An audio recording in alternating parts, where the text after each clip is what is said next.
All right, y'all. Welcome back to Real Graps issue 36, episode 1 of a buy one get one Real Graps. We said we would stop doing this. We fucking lied. It was actually just too much stuff this week. It was impossible not to. WWE right? is just ruining everything. Counter programming, it makes everything fun, right? It's not. And it wasn't even like always. It's not even good counter programming. Yeah. And for a while, it was like, oh, they're just counter programming with NXT. Maybe they'll put together a better card if they try to counter program with the main roster. Nigga.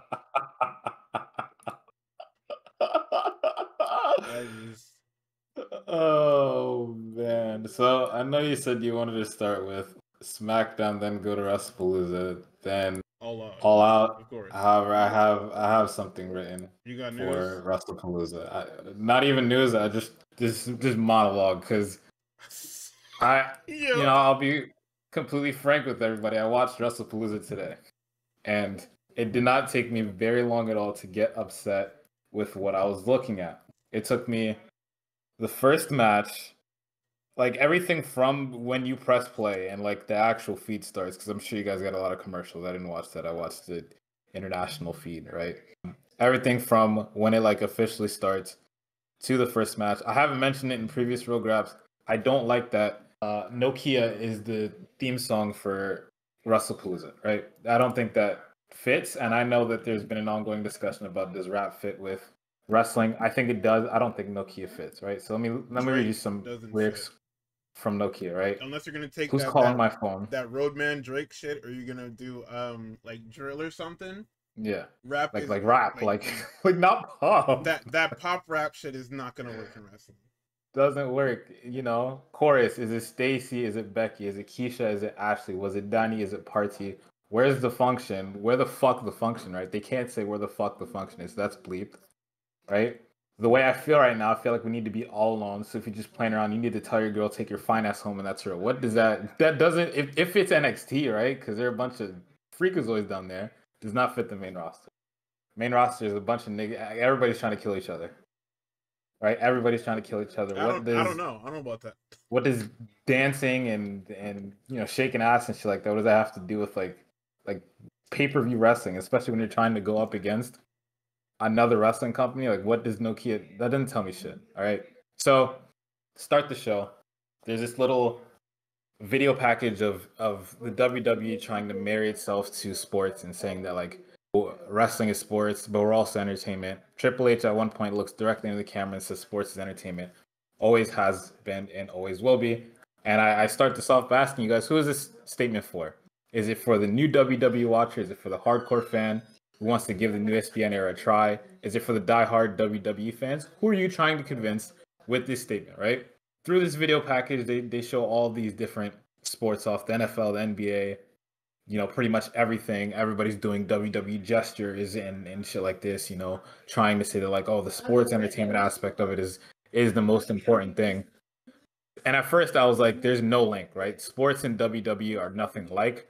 WWE does not try to position wrestling as a sport. It doesn't try to do any of that stuff. And then I realized I was wrong, because Adam Silver the other night just called the NBA a highlight league instead of something that you pick a team and follow through a season. You don't. He doesn't want you to like sit and follow a team and watch all of their games through the season. Not all. How many games there are? Like 82? He doesn't want you to watch all those games. He just wants you to go on YouTube and watch highlights, or go on TikTok and watch highlights and edits, or go on Twitter and watch highlights. He doesn't want you to watch that shit, right? He doesn't want you to watch the playoffs and understand the wear and tear that 7-game series has on athletes and things like that. That you have to have a deep roster that all care about each other. The next man up mentality. He doesn't care about that. NFL also doesn't care about that. They don't give a shit. They don't give a fuck about player safety. They don't care about rules that make sense within the sport that you're playing. They don't care about the fans. They only care about making money. And that's what the WWE is now, right? So after that little video package and an entrance that's self-indulging, the booker puts himself front and center first, right? We have commentators that only want to put themselves over by getting full entrances, and the commentator that's getting the full entrance isn't even somebody that's like associated with the sport of wrestling. It's just some guy. It's a sports guy, right? And then it culminates in the worst opening match I've ever seen, which doesn't say much because I haven't been watching for very, very long. But when there's an ongoing conversation about storytelling and wrestling going on right now, this match sticks out like a horse with two legs, right? Have you ever seen a horse with two legs? If you saw a horse with two legs, you'd be like, God damn, that's a horse with two fucking legs. That's what it felt like watching that goddamn opening match, right?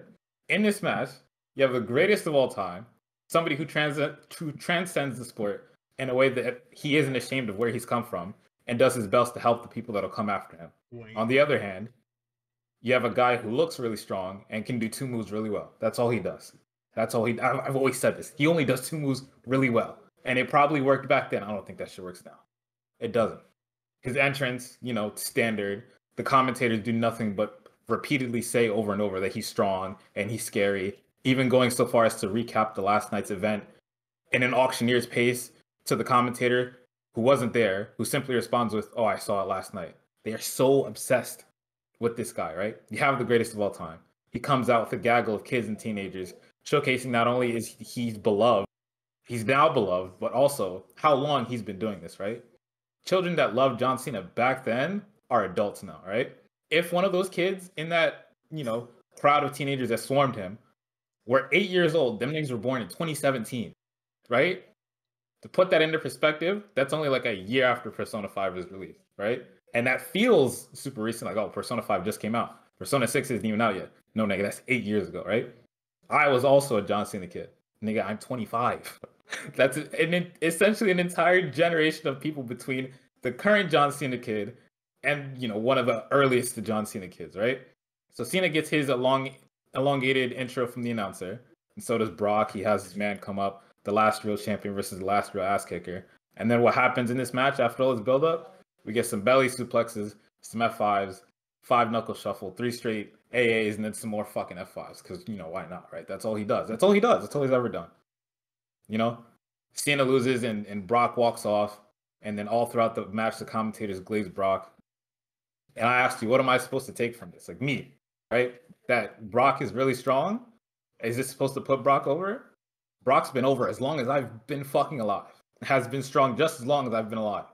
If you want people to understand something about a character who does nothing but return and show up and leave and return and leave and return, he's gone to this sport, he's gone to this sport, he's gone to this sport. Why don't you just fucking show me some packages, right? And then if you really want to be sports oriented, just show me some stats, record some stats in this, right? Dive into that history, right? And then as for John, what does this do for him? He lost with the Cena Nation and the next generation behind him. He's got 5 dates remaining, and he will never wrestle Brock Lesnar again. What is the story? That Cena might not be able to do it anymore because he's old? He told us this in promos that build matches, right? Because that's what people want. They want build matches and build the storytelling and all that shit. And as a matter of fact, right, this match in all matches is how you can portray that fact through the wrestling, right? A guy who's so strong and he does so much natural weightlifting and he's totally natural and he eats a lot, right? Because that's all Pat McAfee wants to fucking talk about, right? Tell that story through the wrestling instead of just telling me through a win-loss record, right? You want to mimic sports? How about some important stats that never get shown on stat sheets in other sports, right? How many blocks are shown on a fucking tight end stat sheet in football? How many offensive linemen get rewarded with key blocks for a run? Are the offensive linemen rewarded with that? No, they don't get shit. They get like an All-Pro or a Pro Bowl, maybe. How many screens set in basketball lead to assists, right? How many defenders bite on a fake in volleyball with a, fake set or a dump and all that shit, other shit, right? You can make a stat after the match, despite Brock having most of the offense in the match. Cena still won with like only 1 AA. Brock hit however many F5s, but Cena only needed 1 well-placed AA, after working Brock's match, making it a Braun versus Brains match. People on Twitter were seriously saying that somebody who was playing with dolls made a better match than what was actually performed. Like, actually performed. I didn't see what the match was with those fucking dolls, but I believe them. 5 dates left, and what do we have to show for it? Right? So far, he lost the Rumble to a light shove. Cena had one of his worst WrestleMania main events. Cena then had to carry Logan Paul after tagging with him in a meaningless match. A match with CM Punk riddled with lore of a faction that has absolutely nothing to do with John Cena. And then an amazing match with Sami that had nothing to do with Brock Lesnar, but Brock Lesnar had to interrupt anyway, right? A bunch of untapped potential, and a bunch of bullshit. That's how I feel about Cena. We can talk about the other 2 matches I watched when we get there, but that's just what I wanted to start off, because that entire positioning of WWE being this sports thing is bullshit. When your competitor directly treats it more like a sport than you ever have and probably ever will. And then to top it all off after the event, the guys he partnered with end up going on a website to type up a review of the event and they give it a fucking C. That's so funny. That's hilarious. But that is my opening rant because that shit actually had me like I was heated as fuck. I was so mad. Like I knew it was bad when people said it was a squash match, but I was so fucking mad. It's just comedy. Like everything you said is correct. Their whole thing is that they never wanted to be sports. They wanted to be entertainment. Nigga Vince came up with sports entertainment as a way to cheat. Yeah. Where he can still write whatever dog shit bullshit he wants, but it's still described as a sport because wrestling inherently is a sport. But the more I think about it too, the more disgusting it gets because it's like win-loss record, right? But the people on the desk, all right, Michael Cole doesn't know what moves he's looking at sometimes. Like not even sometimes, like a lot of the times, like 40% of the time. Yeah, 80% of the time he doesn't know what he's looking at. Fucking wrong or not at all. Unless he has another person on the desk who's a ball knower, he doesn't know what he's looking at. And he's been in this game again as long as I've been alive. Longer than I've been alive. How have you not sat down and go, all right? Because you're what? You're 2000, 2001? I'm 2000. Yeah, that nigga started in like 98. So how do you not at one point, right? And I understand that you know, especially commentating in that business, it is a marathon, it is not a sprint. But at some point, you have to be like, there have been so many people that have come and gone through the WWE that you'd think just by osmosis and learning those moves, right? You would know pretty much everything. Because there are people that he did say on commentary have wrestled across the world. Io Sky has been everywhere. Stephanie Vaquer has been everywhere, right? I understand it looks like a spinal tap and it quacks like a spinal tap. That shit was not no spinal tap, bro. If I got it wrong, that's one thing. Because I have not been consuming this sport as long as I have. But AJ Styles has wrestled in the WWE for a long ass time. You should know what all his shit looks like. They called it that in NXT, to be honest. AJ don't use that shit because he can't do that shit.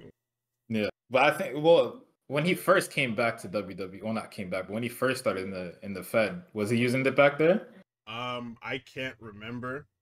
I know he was more. I'm pretty sure he stopped using it when he was still in TNA. Just like through injuries or whatever the fuck. Off the top of my head. Makes sense.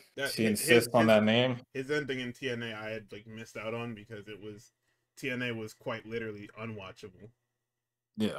That was like they were still trying to push Jeff Hardy as like a main eventer. So I was not trying to watch that shit. Before we get started. Not incoming enough, but go ahead. Oh, Vic Joseph, yeah. Yeah. Not soon enough. They need actual like sports / wrestling people there. Like instead of just hiring back your old niggas. Like don't get me wrong, I fought with Wade Barrett, but I don't know what's up with Wade Barrett lately. He's like trying to teeter into that Booker T fucking Jerry Lawler lane, and I fucking hate it. He said something on commentary. I think it was something relating to the Devil's Kiss. Michael Cole buried that shit. He's actually just fucking ridiculous. Like, I don't even want to go over that. But he is something fucking else. Barrett didn't even stand on that shit. He immediately was just like, let's continue. Like, bro, don't be embarrassed. Bro. We heard you. Nah, bro. No, we heard you, bro. Nah, it's like, it's okay. So, this isn't a bad thing, right? So, I believe it was like a day or two ago, a couple days ago. Gail Kim looked at a spot in a death match and was like, yeah, this is kind of fucking dog shit. Like, this is big dog shit. I kind of hate garbage matches. And rightfully so is her right to hate garbage matches. But I guess the entire internet, like the death match, most of the death match niggas, and even GCW's Brett Lauderdale were like, yo, you don't even know what this shit is about. You wasn't even like that in the ring. I was like, all right, man. But I say that to preface, she was then asked about how Jim Cornette keeps talking, well, not keeps, but usually talks crazy about Asian women in wrestling. I don't know why. I don't know what his fucking problem is. But then somebody asked Gail Kim about it. And Gail Kim was let's see. She said, and I quote, I haven't watched AEW in a very long time, but when I did watch Riho, And nothing against her at all, because I'm the biggest supporter of all women who want to make it in this business. But I did feel uncomfortable watching her because the camera shots would go up her skirt, and she was always dressed like a very little girl. It felt improper. I am also into very believable wrestling. Not everyone is, especially nowadays. And it was very hard for me to believe a little girl that was being portrayed of that size was fighting the women they had in that division. She's basically just talking about Nyla Rose, who is about the same size, a bit shorter, but the same size in a horizontal sense as Nia Jax. Yeah. To put it into context, I find Io, Mia, Asuka, Kairi, and Lei Ying, the former Xia Li, to be more believable, and I don't feel comfortable or uncomfortable watching. Now, I get what she's saying, but these aren't like vanity shots that they were taking. It's more so that's just how AEW niggas shoot or used to shoot their TV, because they do that with quite literally everybody. Like, I get the whole thing of being like, oh well, you know, she's not wearing the same salacious stuff that everybody else is. Like, she's not gonna have fucking, like, her gear isn't gonna be in her ass. But to say but to try and infantilize Riho is fucking crazy. Because nobody has ever, like, I get what she's trying to say, because when Riho did first, you know, come on the scene in AEW, people were talking about how good she was for how young she was. But to take that and say it like that is crazy. And I don't know if niggas have been blowing her up, but they probably should blow her up for that. Because to imply that is just, it's just so fucking dangerous. Like, I think it's also weird to say that about, like, she just did Io, Kyrie, Mishin, and who else? The former Xia Li. Okay, I'm not sure who Xylee is, but I think, like, just based off of, like, everybody she named, I feel like Kyrie is a sneak. Because I think even when I saw Kyrie first, I was just like, damn, you a bit small, cousin. Like, but then, you know, I obviously keep watching wrestling, and I'm like, it kind of doesn't, like, unless you are, like, literal skin and bones. And even then, you know what's funny? Darby Allin still wrestles. So it's like, you know what's, you want to know what's really funny? Yeah. You know whose name didn't pop up at all? Who? Roxanne Perez, who's like 5 foot even. She might be 4'11", bro. Like, on a good day, she might be 4'11". So I get it. I understand. I really do. But I think, especially with the nature of, I feel like, women's wrestling, a lot more shit is a lot more believable to me, right? I mean, I'm able to buy into, like, everything a lot more in women's wrestling than I am in men's wrestling, except for, like, the super duper power spots that I don't really buy, because I don't think people have made them look good at all. And by people, I'm mostly talking about what's her name? Wow, my brain is actively trying to erase her name from my memory, like Zoro did with that one fucking mermaid. Fucking SmackDown, washboard abs. What's her name? The hell you talking about? The black girl, Storm. Jade Cargill. Jade Cargill, right? Because Jade Cargill has, like, recently fucked up, like, every super duper power spot she's in. I can't just, like, look at a nigga and be like, yeah, you'll get that power spot if you try to, like, lift this person, because she's fucked it up. So it's like, that's, like, the only thing I can concede to her is, like, if there's a, you know, like, your Piper Nivens, your Nia Jax's, I forget who's in the ring with Riho, Mercedes, and Windsor on Dynamite, but, like, I mean, Sakura. I don't even think they had power. I think the only power spot might have been Windsor taking. I don't even think Riho was doing anything crazy. Now, so I'm not really sure where she's getting that from. I did bring up Roxanne, and she was definitely laser focusing on Asian wrestlers, because that's what the topic was about. But to say that like I said, to act as if Riho was being portrayed as basically a child, or somebody, what did she say? She was always dressed like a very little girl. Like, that's kind of fucked up. Because I don't even think that's true. Nothing about like, if you look at, if you just go look at anyone in Japan, she's wearing very just not average, you know, not to be fucked up, but her gear is in line with majority of the other Joshis that I see. As somebody who was at the time watching a lot of Stardom back in 2022, and trying to watch a lot of TJPW and even Marigold. I've been trying to watch Ice Ribbon and all this stuff like that too, but Time never permits it. Also, that's a lot of subscription services. But yeah, to say that she always was portrayed or always ended up looking like a little girl is kind of fucking crazy. Yeah. And even like right now with like her all out gear, she's wearing just a skirt and just a top. And even if there are upskirts, you can say it's on the technical director to cut, but like if say for example if she's standing on like a table, like she stood on the announce desk, right? What is the camera supposed to do? Like immediately like shift down and shift away? Like that's gonna make the viewing experience worse. And it's not even like a malicious thing either. It is literally just I'm following the talent as they're going up to the top of the thing. Like nobody is looking for upskirts. Nobody on commentary, says anything crazy. Yeah, like there is no Jerry Lawler in this company. Right. It is a bunch of regular ass people. Well, as far as commentary desk goes, when Don Callis is not there, there are, everybody else is a regular ass person. Speaking of, what the fuck was happening with Taz that entire night? That nigga was feeling something. That nigga was tweaking. Or he was tired of getting interrupted. Yeah, probably. Like, I don't know. Maybe they need to gel, but towards the end of the night, Taz was like, not unbearable, but he was livid. I think he was letting them shits rip. Like, I know we were on pay-per-view, but he was letting them shits rip. Not for sure. I think it's just maybe he has to get used to, I guess, Danielson. Because Danielson doesn't talk very fast at all. But then you have Danielson and then you have Callis in the mix too, and it's just like it's too much. If it's just Danielson, he can probably deal. But adding Callis is just like, bro, come on. I mean, Callis is supposed to be there though, because he's supposed to be like him being there is normal. I think it's more so Dragon, because Dragon ends up being more of because Shivani was color. Yeah. Like I know they wanted to like flip it to where it was like Shivani was supposed to be play-by-play, Excalibur is lead play-by-play and Taz is color featuring Shivani. But I mean, like, for the most part, it's kind of fucking weird now, because you have Dragon, who's wrestled more recently and who has probably wrestled way more matches than Taz did, if you want to really argue it, because Taz was what, like 93 to like 2002, whatever, and Danielson was like 2002 to like last year, nigga. So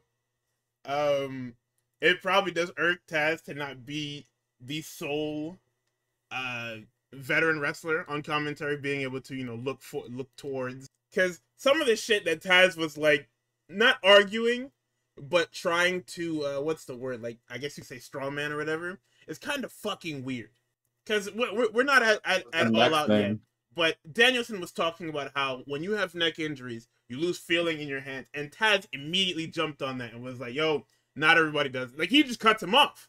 he starts talking over him and says, nah, that doesn't happen to everybody. Which is true, but let it get some fucking air, brother. Right. You don't need to jump on that.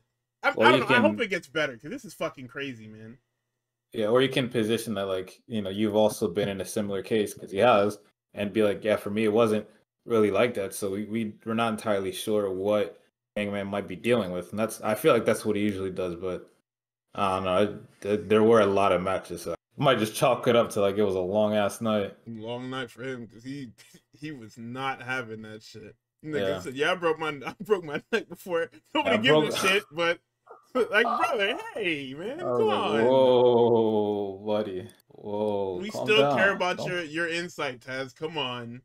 Don't pull up 9. All right, SmackDown, since there's like 2 things here that are worth it. So shit. First of all, we need to talk about Carmelo in this fucking jacket. Shit, I don't even. I need fucking tune in. What the fuck kind of, brother? I seen him walking. I said, hey, what kind of jacket is that, man? He looks nuts. Bro, there's so much bullshit on this card. What the what, bro? What was this? A second half of the show thing? No, nigga, it was in the beginning. It was when everybody's coming into the arena. Oh, hold on, let me pull it up.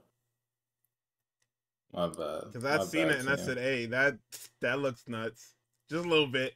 Then now together. This shit is horrible. Drew McIntyre, Cody. Oh no, this is crazy.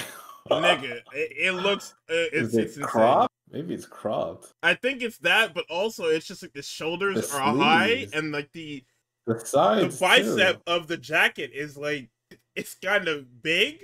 Little weird. It's fashion though. We're gonna allow it because it's Carmelo. Anybody else will call them dog shit, but Yeah, no, we're of gonna let course. I Carmelo. just wanted to bring that up. It is kind of crazy. I mean, big things that happened on this show is Brock Lesnar, right? I kind of can't not talk about it because it is a big part of this fucking show because it goes on forever. It is the first like 11 minutes of the show. Like it feels like like an eternity. And not even 11, because then the commentary keeps talking about it, even during and almost entirely through the women's match. Yep. And Cole keeps bringing it up through every fucking match. He's awful, dude. He's so bad. I forget who comes on the commentary. It's Miz. It's the Miz. Miz is like, oh, are we not going to talk about... Like, he buries him. He's just like, are we not... We're almost going to miss the entire women's match because you keep talking about it. It's fucking crazy. Like, look who the voice of reason is. The Yeah. fucking Miz in 2025. So to give context, Michael Cole is penned for a conversation or an interview with Brock Lesnar at some point during the show, and he's like, "All right, I'm gonna peace out to go do the interview." Brock comes out, carries Cole to the ring, and he's like hemming him up. I don't know why. He's probably asking where's Cena. Corey Graves steps in, and he's just like, "Hey, don't do this. Please don't rough up my OG, bro. Please." And Corey gets an F5 for his fucking troubles. For the second time in 365 days, Michael Cole's co-commentator gets killed. His fault, protecting him. Yes. Yo, if I'm anybody, I'm not casting with this nigga, bro. I'm not. That's what Wade Barrett said. I will never go to war for you, bro. Like, we're not man. Oh my god, bro. Pat got choked out crazy style by Gunther, and Corey got not one, 2 F5s for no reason. Like, he didn't even do anything. He didn't disrespect him. He didn't punch him. He was just like, "Hey man, please," and then he got 2 F5s. Please don't kill my OG into getting killed, bro. No, and it's awkward, right? Because the way that they shot this angle makes you think that somebody is going to come save these poor fuckers, and nobody does. No, because Cena isn't here. And that's what I was telling, because I was watching it with Chris, and I was like, "Yo, this is fucking weird because somebody is supposed to save these niggas, but there is no John because he didn't advertise John, so he's not here." So it's awkward, man. Like, it's an awkward silence. The crowd is making noise. They're not cheering or booing. They're kind of just chatting. Yeah. Like they're just talking about Corey Graves getting fucking killed. Honestly, it would have been more awkward if this shit was just a silence, brother. Because that's what it felt like. Like, when the crowd's not making noise, even if they're just making the murmurs, it's like it's silence. So I'm watching this fucking Corey Graves snuff film, and I'm like, oh god, is this it? It's probably the crowd wondering, like, what is like, why is this happening? They're waiting for John! Because they don't have any, like, they also don't have context. They don't know that. They probably don't know that there's an interview that's supposed to happen and that Lesnar's doing it early. They probably just saw Michael Cole walking off, Lesnar carrying him to the ring and be like, I wonder what Cole said to him while they were up close to make him want to kill him. I wonder why Lesnar wants to kill Michael Cole. They're waiting for John, bro. That's what it was. There's no answer as to why Lesnar wants to kill Cole either. This angle is just weird. Because there's nobody to come say. You can't send Cody out there because Cody has to come out in the main event. There's no baby faces to come save these people. Who are the SmackDown baby faces? It's Cody. It's fucking Sami Zayn, who's in a match already, so you're not going to bring him out. His match isn't first either. It's holy shit, Damian Priest, right? I don't know if he's here either. No, he is. He was. And the fact that he didn't come help is hilarious, nigga. He likes Cole? Oh, sorry. I don't like Graves either, I guess. Yeah, no, they don't give a fuck about Corey. Yeah. So yeah, Miz was just hiding around the corner waiting for fucking Toji to leave so he can get on the commentary deck. Yeah, so he hits Corey with the first F5. He grabs the camera and is talking about, yeah, I'm coming for you, John. It's D-Day. I said, damn, all right, old ass nigga. Then he starts ripping shit up at ring, so he starts throwing the stairs and shit. Gets back in the ring. Okay, no, this is the part that I want to talk about. Because he gets back in the ring, and it is egregious what happens next. Brother, he gets in the ring. These niggas ditch Corey and run out of the ring. Yeah. They didn't even try. They barely tried to pull him out. So, of course, you left the fucking body in there. The lion's gonna pull the body back in. And then he gets F5'd again. And it's like, alright, wow, he just murderized that fucking guy. So what this does is it transitions into a backstage promo. What's the Fatso's Heyman? Jesus. Heyman is backstage with his guys for no reason other than this angle. Because when you think about it, there's nobody on this show to where the fucking Vision should be on this show. Who are you niggas here for? No, you're literally like, this is one of those things where it's, you should have came up with it with a reason for Heyman to be here. Because this just looks convenient. Like, I know these niggas aren't here every week. This is quite literally, you knew Brock Lesnar was going to be here, and you wanted to talk to him. Instead of Brock being like, hey. I mean, I guess that's what it was, right? Is that Heyman was here because of Brock. He tried to link back up after sending Roman to the gulag. Yeah, but then you can just have him do, since everybody's like probably traveling up with the company on the way to Indianapolis anyway. Well, I guess except for the Usos, but yeah, you know, Heyman's coming up here. Heyman's on the way up here anyway. You could just have it be that. Like, it could just be that. And I guess, you know, we would want to give the Ohio crowd something to watch. I mean, the only other link I could say would fit is if Carmelo and Braun interacted again. Because I think the last time the Vision was on SmackDown was when they were costing LA Knight before he switched brands. Before he went to their show to fight them. Yeah, so you could just have Braun be like, hey, good luck tonight, bud. And then just be that. Then you could also have people think, oh, is Carmelo going to join the Vision? And, you know, you totally have the option to just not follow up on that. Brother, but, which they probably wouldn't. We know what it is. They would they're not going to do anything, or they're not going to make throwaway segments that don't turn into things. Everything they do is very intentional, even if it's unintentional. That's good, but also bad, because then we miss out on a bunch of fun shit. Then we miss out on anything.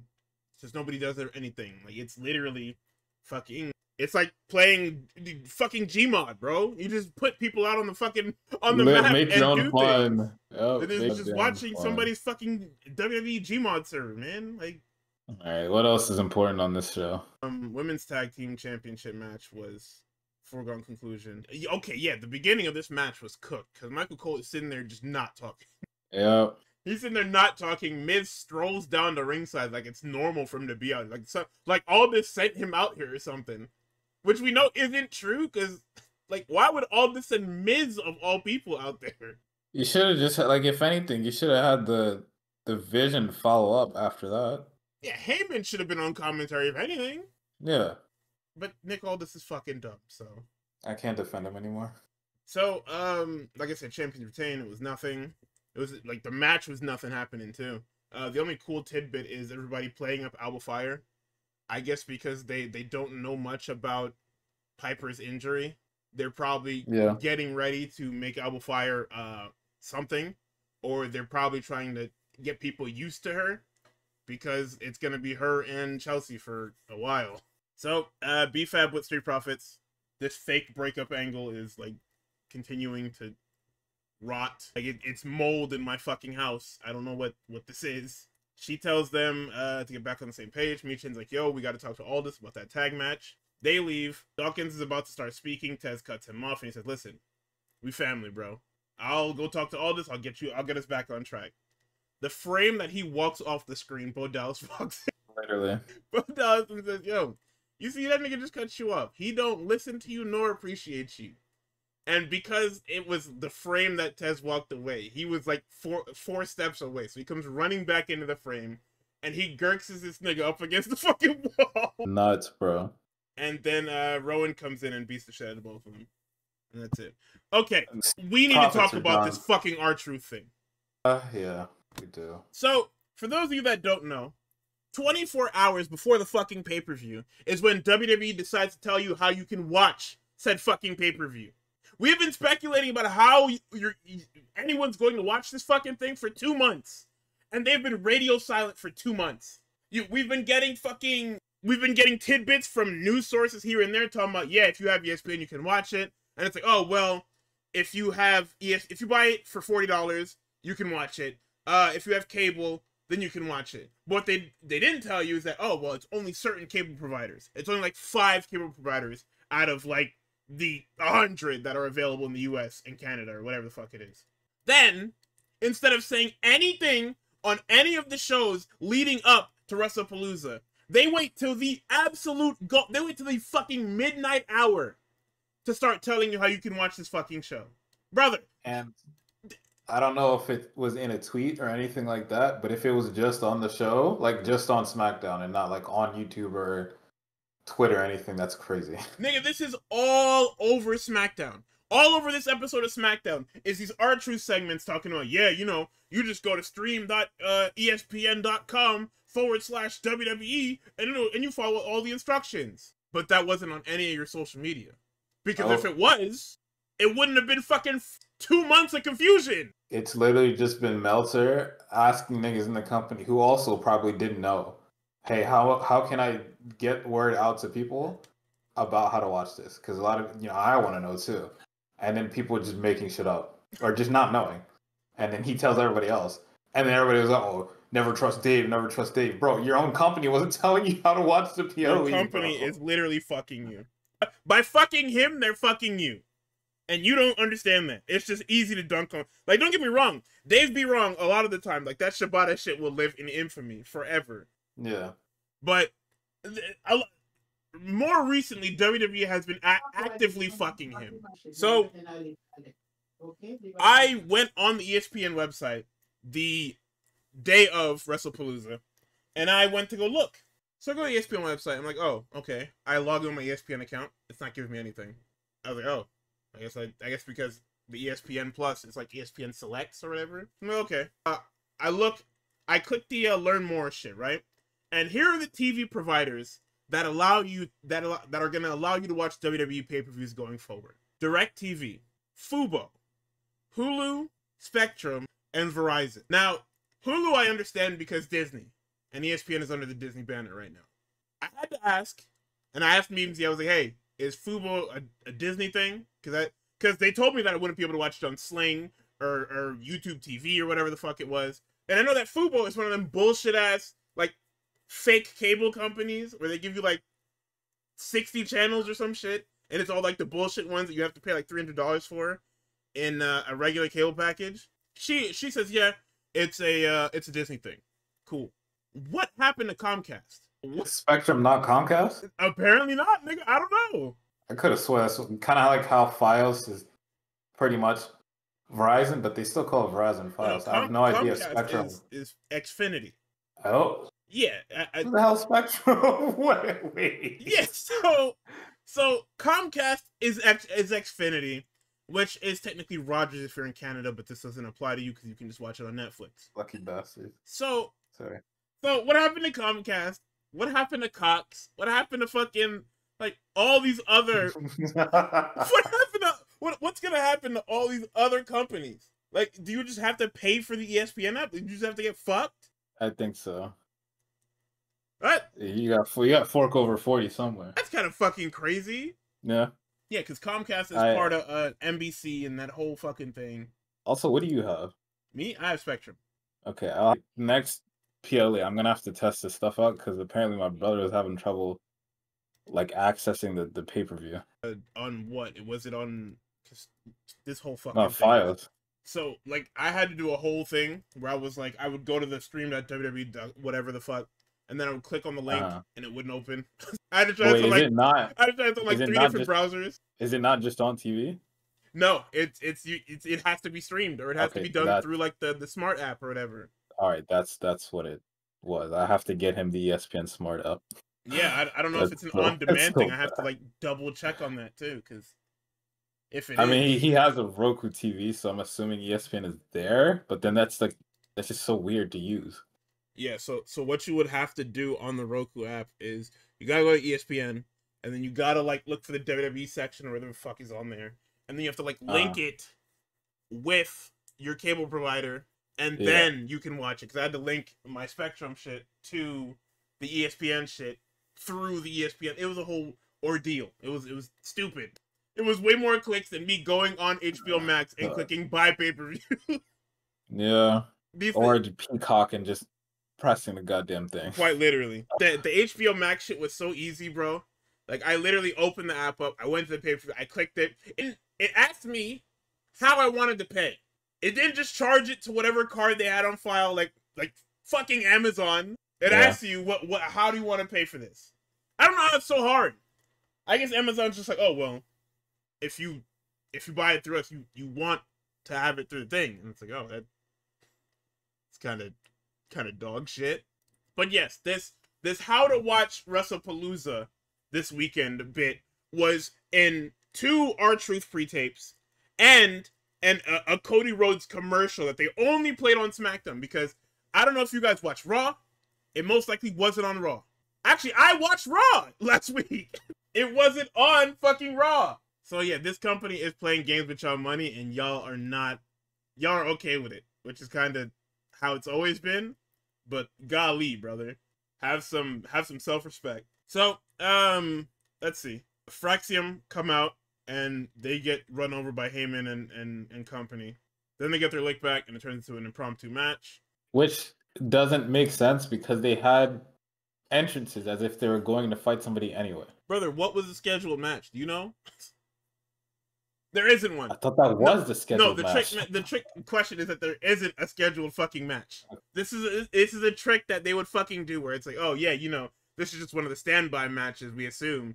And then whoever gets killed. It's the thing that they used to do back in the day. Back when, they had actual structure. Where it was just like, oh yeah, WCW did this a lot. Where they would have, in quotation, standby matches. Just in case something went long or short or whatever. It was like a cool little thing where everything is planned, obviously. But, you say it, so you give the illusion of, okay, this is a live wrestling show, and things are happening as we go. But this is quite literally, you had these niggas come out here to have this universe mode cutscene, where the Vision comes out and kills them. But yeah, it comes with Jagged Edge, and I don't even remember who they pinned, who cares? It's cooked. Then, Paul Heyman calls Mark Nash a bitch. He calls him John Cena's bitch, and I said, wow, that's mean. What the fuck? He's just doing a thing for John Cena. Everybody does a thing for John Cena. Are you gonna call Alicia Taylor a bitch? No, you're not. What the fuck? Maybe he just didn't like that nigga. I don't know. I don't know. I just thought that was weird. What the fuck? It was a little crazy. So the Usos show up on the Tron. They do the Uso penitentiary stuff, and I said it straight up. I said it doesn't feel real, and it wasn't. They wasted my time. Yeah, I don't know either, bro. I literally after that SmackDown, I woke up next morning, was scrolling through YouTube Shorts, and I saw some of the clips of the old Uso penitentiary stuff. Oh my god, brother, they were so fucking cool. They were rapping, bro. Brother, they were so fucking cool. The hair is standing on the back of your neck. That's not nerves. It's the Usos. What? Oh my goodness. We went from, yeah, he's alright. Yeah, we had a match of the night. What? I just need one promo. Just one more. I know y'all got it in y'all. Just one more like that. Oh my goodness. Like that. I'm mad I missed that whole thing, man. That fucking Uso penitentiary shit was so fucking fun, man. Cool. Like I had liked the Usos since their debut, because I was like, oh, Rikishi's kids. Oh, they got a cool little gimmick. Oh, they instantly became some of the best wrestlers on TV because they could actually wrestle, unlike a lot of the people that were on TV at the time. And then we get to the brand split. They need a new fucking thing.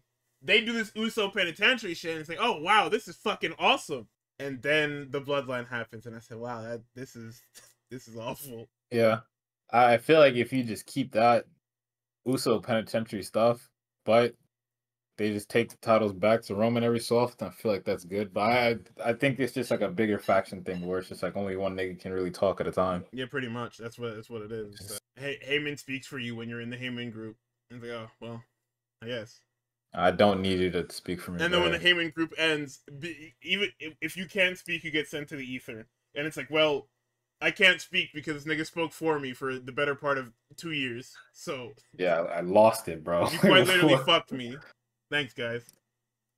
Very quickly, yeah, Aldous makes cool. the women's triple threat because we're stupid as fuck. Yippee. Another R-Truth ESPN segment. This time he's talking with the Motor City Machine Guns. Then we get the open challenge. Carmelo Hayes and Sami Zayn. It was a TV match, and that's not bad. Yeah. But it's just good to see Carmelo doing things. Quite literally what Carmelo needed, because a lot of Carmelo's matches have been tag matches. They've been multi-mans. I don't think he's had a one-on-one single since like what, Randy in France, I think. So this was good to just have him wrestle an entire match. No BS, no gimmicks, no stips. Just graps for like what, she ran for like 15 minutes probably, No if I had to Miz guess. too. No Miz. Miz stayed on commentary, biased as he was. But hey, we need some of that, Brainwash the people watching the show at home that Carmelo Hayes is him. And it was good. I mean, Sammy, this open challenge thing, people are complaining that it's not really like an open challenge like it's scheduled, but like I don't think that's his fault. I think that is just the writers of the goddamn show. WWE But also, I think no, it's because they give you nothing to tune in for. That's what it is. Yes, that's what I was gonna say. They don't have anything else scheduled, so they need to have like one regular match scheduled, and the open challenge is that. So, yeah, match was good. Melo hit like all of his stuff, like nothing but net. First 48, damn that little fadeaway, the tilt-a-whirl, I guess like nosebreaker that he hits on people that goes from the front. Hit that, and the crowd was kind of getting behind him too. Like people for a while said he gets like no pop, and it's just like I understand because at the time, when he like debuted that like 2024, it was like Cody was red hot. We only want to see Cody, and if not Cody, then like we want to see like people were freaks. They wanted to see the bloodline. Shit is ridiculous. So it's like you didn't want to see anything else, but now I feel like a lot of SmackDown crowds are like they're responding to Sami Zayn. Finally. Well, not finally, because he's been over before, but like they're like really invested in like him just wrestling people. Like people are happy to just see people wrestle. They don't care. They don't care anymore. Right? So I think it's gonna go over great for Melo. I hope it does. Because now it's so easy is my problem. Like, how hard is it to just put guys on TV and let them go? Like, realistically, look at the fucking composition of SmackDown. What happened on the SmackDown? You had this bullshit ass Brock Lesnar segment. You had the damn women's title match that didn't go long at all. It had no heat, it had no nothing because the original person isn't even in the fucking match. You have this Fraxium match that went like fucking 5 minutes again. A Nia Jax town hall just so you can make a triple threat that was already announced through Twitter because you made the shirts before you made the fucking match. Like, what is happening? What is really happening on this fucking show? God damn. But yeah, literally just to do some whatchamacallit, just to do some house cleaning on this open challenge match. Miz is doing what he's supposed to be doing, where he's playing up Carmelo, but he's also doing the Miz thing, where he's talking about himself consistently instead of just talking about the guy he's managing. And they're allowing this, even though it's making for nonsense. Like, this whole feud, they don't need to break up. They don't need to fight. They don't need to nothing. Just literally, just make it work. Miz talks about Carmelo, does not talk about himself. He gets him matches. He helps him win matches. And we go to the United States title. He wins the title. And then after a while, they split. Or even better, they don't split. Like, I feel like this isn't hard. At all. I'm losing my fucking mind watching this bullshit, bro. But yeah, we get the Blue Thunder Bomb. It's blocked. First 48 for 2 after it was blocked the first time. He hits the fadeaway, goes up for nothing but net. That gets blocked. Then Semi hits a boot into a Blue Thunder Bomb for 3. So both of these niggas, as a collective, have lost to the Blue Thunder Bomb. Kind of makes me happy because that move is cool, but it's like, damn, it sucks when your fave loses to it. Yeah, because it's underpowered. It's like losing the fucking just regular suplex, nigga. Like you lose to the fucking float over vertical suplex. Everybody's like, oh my goodness. So your popularity dropped by 30. But okay, weird little segment here. All this is with Kit Wilson. As you know, Elton Prince got his fucking head exploded by Nathan Frazier like 2-3 months ago at this point, maybe even longer. 3 months, I think. Actually, it probably was longer. And he's talking about the toxic masculinity on SmackDown. Priest barges into the room and says, I need Aleister Black. Nigga said, brother, you lost. You see how he did me? He jumped me before the bell, and he put your referees in my way, and then cheated to win. Kit Wilson then says, see, this is what the fuck I'm talking about. You see this nigga here? So Damian grabs him and throws him through the fucking wall, and that's ridiculous. It's not even like it's a wooden wall. It's just like a concrete wall. Nah, we gotta heat him up again. Like, this is the most cartoony shit. Heat him up to fight fucking Aleister Black, bro! Yes, bro. Come on, man. Damian was on that super soldier serum. You trying to see that, right? Like to fight Aleister Black though. Yes. Everybody's got to do something else. Like I don't know. I don't care what it is. By December, you niggas better figure it out. Because I'm not watching another WrestleMania build with you guys fucking about for 3 months. Whatever needs to be figured out, you niggas have till after Survivor Series to have this figured out. Yeah. Because this is okay. We're at the meat of this show now. Because this contract signing is like a minute long deal. We'll just talk about it for like a minute or whatever. Solo promo at the end of the show. He calls Tongaloa his most trusted man, and that he's the only one he has left. Did they just kill JC Mateo and Hikuleo? I honestly don't even know. Have these niggas been deactivated? Have they been sent back to the fucking factory? Is that it? This MFT shit didn't lasted a month. For JC Mateo, I can understand if they did because they didn't get what they wanted, and that's entirely their fault. But it's very WWE to go, oh, we didn't do anything for this guy. He didn't get over it. Let's just get rid of him. Makes sense to me. Like, I agree with it. No, but makes sense to me. Like, bro, this is crazy. Hikuleo, I don't know. Maybe he's injured or something. Because there's no way. That doesn't make any sense. You didn't even do anything. I don't think he lost a single time. I mean, it wasn't like he was in many matches, but like. That's just so weird that you just disappear. Brother, what the fuck happened to this faction? Did you give up because there's no baby faces? Is that what it is? I guess. You disbanded the faction because there's nobody to fuck. Fix it! What are we doing, man? You niggas literally, you bought Jeff Cobb, you bought Hikuleo for what? We thought we were getting the next bloodline, bro. But you didn't treat them as that. You treated them as fucking second-class citizens and beat them all the time. Well, also you can't just make a bloodline, because like you said, the Usos were people before they got scooped up by Roman. Roman was a person before he started that shit, and then I guess Solo was like the last addition, but like he was somebody in NXT before they got him too. Everybody's gonna keep trying to lie and say that. No, he wasn't. Oh, that's what them niggas told me. I was not know. watching. Everybody's been lying about this Solo NXT thing for so long. It's a lot. Great. I'm glad. But yeah, all the niggas were technically people before getting together. You just started throwing people at me. You gave me Tongaloa.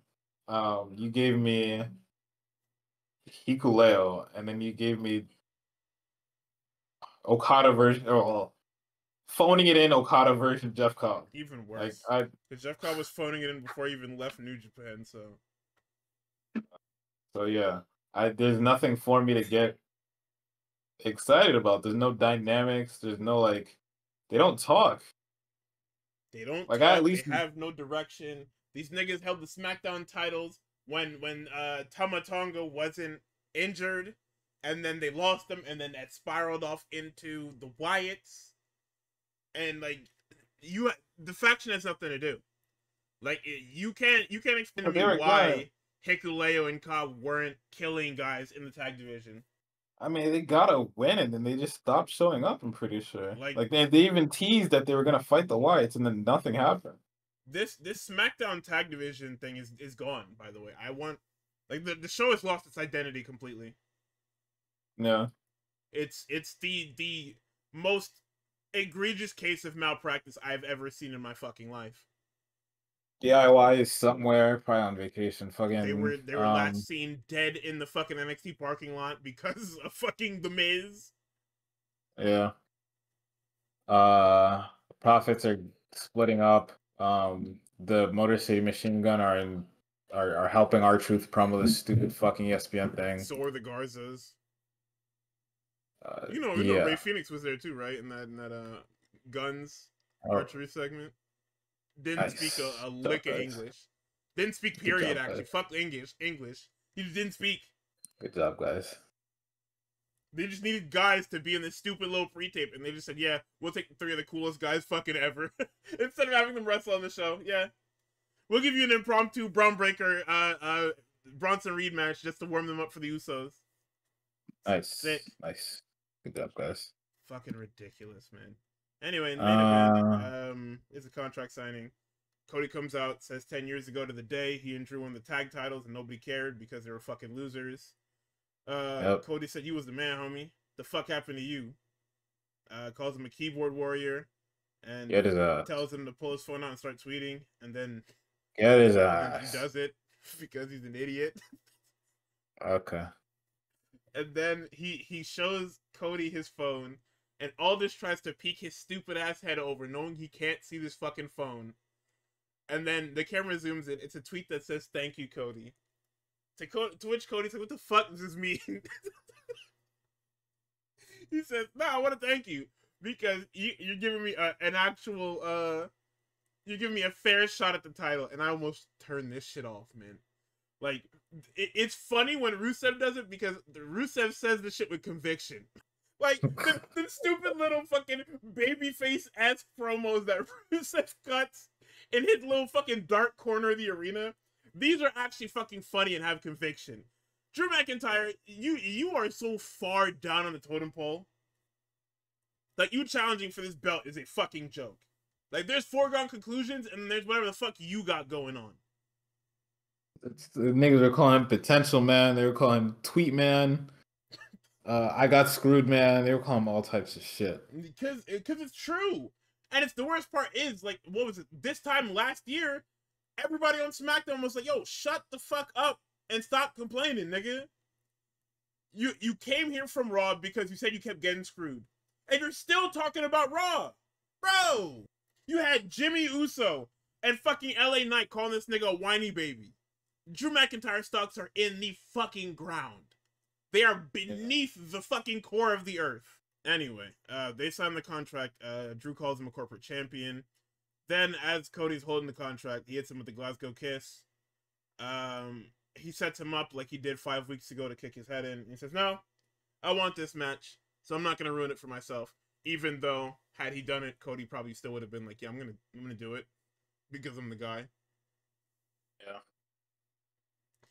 So Drew's walking away. He's being escorted away by security. Cody then dives onto him, and then Drew lays him out again, and says, "I'll see you tomorrow," basically. And that was that. That was SmackDown. Dog shit little show. Like, it's honestly impressive how bad SmackDown gets week to week. Goddamn week. Like, they have nothing planned ever. Nothing is ever planned.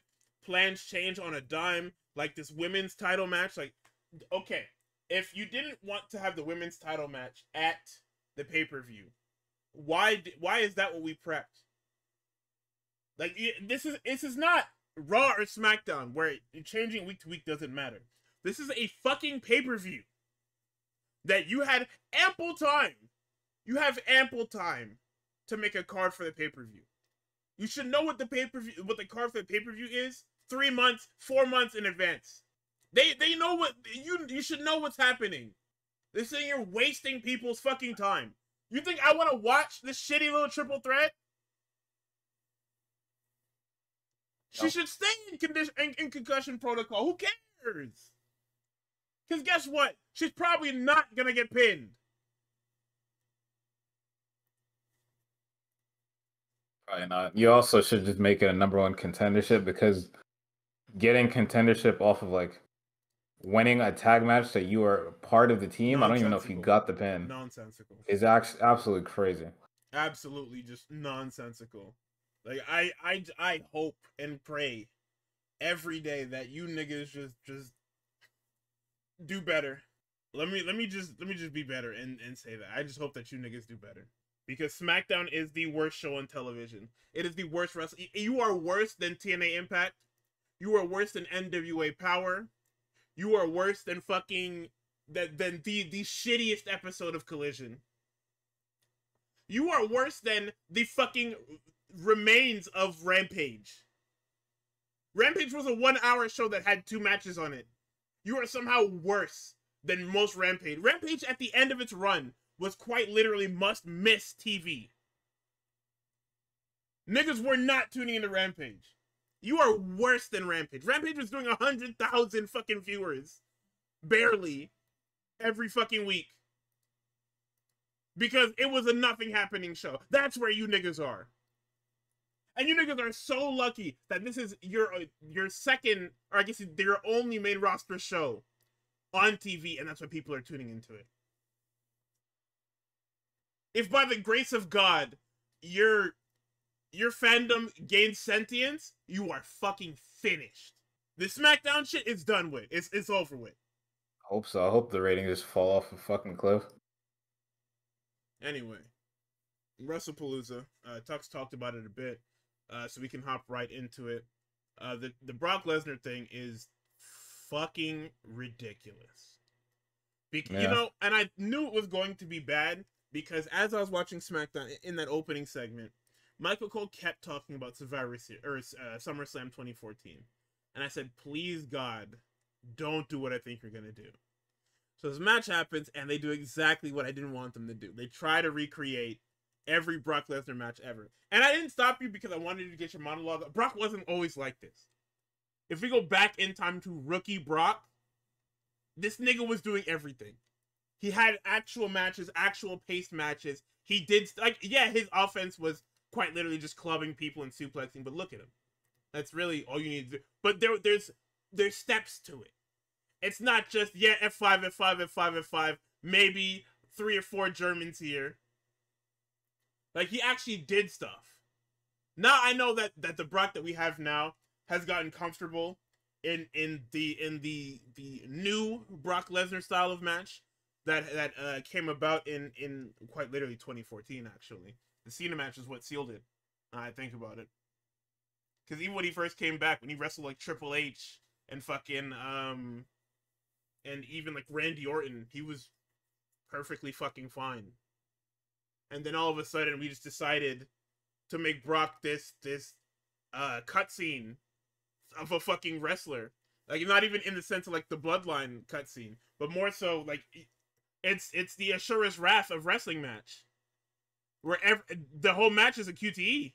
Like, you're just never gonna be able to fucking do anything with him. And I'm sure he's comfortable doing it because why the fuck not? You niggas call me and you pay me 7 figures to come in here, F5 a guy 5 fucking times and leave. And I barely have to sell. Why wouldn't I do it? This shit is crazy, man. But yeah, no, I also, I mean, that's just it. John comes out with the kids, everything looks great, and then you kill him. And Tuck said during his monologue, what does this do for anybody? Doesn't do anything for anyone. Because John moves on to the next match. Brock moves on to the next match. That's it. It's just a throwaway match that happened on pay-per-view. That's it. You're farming TikTok clips of children crying because they don't want to see it. Look, and like normally that would. Oh my god! And it's a bunch of crying kids in the fucking. And normally that's cool. Good. I think the worst part was it's not even a complete loss. Like, John had this nigga, well, not had him dead to rights, but he hit this nigga with the opening salvo. He hit this nigga with everything. Yeah. Like, had it actually been SummerSlam 2014 where Brock literally just took over and started killing this guy, it would have been like a legitimate snuff film. It would have been cool, or it would have been okay. But to see these niggas have the Seth Rollins style or the Brock Lesnar, the Neo Brock Lesnar sprint, as I like to call it, the fucking 2017 or whatever Brock Lesnar sprint is just ass. Can't fucking stand it. Terrible. Hey, I mean, you know, we got our social media interactions, we got our numbers, you got your Tyrese Halliburton reaction picture, you got everything you wanted. Ridiculous. I'm sure the recap on Monday looked great. Sure, it looked great, but like creatively, artistically, whatever, you know, whether or not you actually see wrestling as an art form or not, it just looked boring. It looked boring. Storytelling was boring. It didn't do anything for anybody. Like I'm good off of that. I'm good off that forever. If anything, if I was really excited, like, oh man, WrestlePalooza is gonna be great, and I watched that shit, I don't give a fuck anymore. I don't care. Yeah, you do that to like started this show. You started this show with the Started hero it like of that. your fucking of the year, the hero of your company's flagship story being decimated and the worst part of it all is it's not even like John had to be helped out. The nigga just walked out on his own. So Yep. not only does the match look shit, Brock looks shit by proxy of John being able to walk out on his own. John got hit with 5 F5s. Referee got hit with like 1 F5. And John was able to just walk out. They damn near started skipping out that shit by himself. Walked it off and shook his head because he knew this shit was bullshit. Which is leading to the John Cena Revenge Tour. No Liv Morgan, TM. Against, if anything, if you want to say, oh, this played into the story of John requesting to fight AJ on Twitter, again, that just makes you look bad because, like, makes you look stupid. It's not on TV, man. I'm sorry. I understand we're in the digital age and shit like that can just happen, but this social media shit. Stop doing it. It just looks bad. Like the fact that it's over social media and then Triple H just tweets a graphic. The tweeted graphic just tells me that like that's legitimate. That's what that tells me. Because if it wasn't legitimate, they try to like sneak it in somewhere. Maybe if they wanted to like make it a surprise as to who's Cena's opponent gonna be at Crown Jewel. If they wanted it to really be a surprise, they would just let it be a surprise. Nigga, he would just like wait. You have TV. You have 2 TV shows a fucking week. Just wait. Nigga, you have AJ. He's there every Monday. He's legitimately there every Monday, right? Fucking film something of like John and Triple H talking. And then have Triple H talk to AJ on a Monday in front of a crowd, and have AJ give an answer, and then the crowd goes wild. Have Pierce. Pierce is your go-between. All this is your go-between. Have Pierce be like, "Hey, AJ, the brass wants you to fucking. They want you to be John Cena's opponent for Crown Jewel." And then, what is AJ gonna say? No. He's a babyface. He's gonna say, "Oh, well, fuck yes. There's something to do. That's not Dominic Mysterio. I take it." Just do it on TV, man. And then Twina goes on to post on his Instagram, looking behind the captain. Like, okay. Like this Lesnar shit. This is the same shit that we were flaming AEW for in years 1 through 3. Yeah. AEW used to do everything through Twitter. They used to do everything through being the elite, and everybody fucking complained. Everybody said, well, I'm not subscribed to the Being the Elite YouTube channel. So who is this for?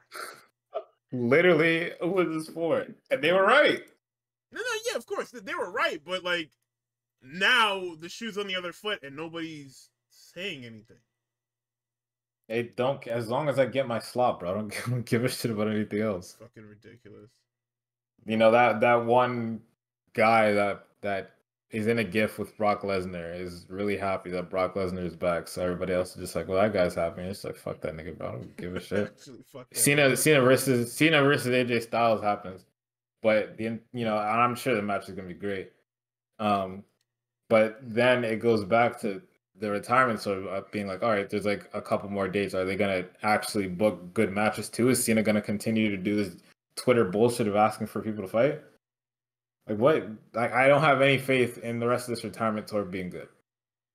I mean, and hate it had to happen to Trips, right? Listen, couldn't have happened. Fuck him. It needed to happen to him, bitch ass nigga.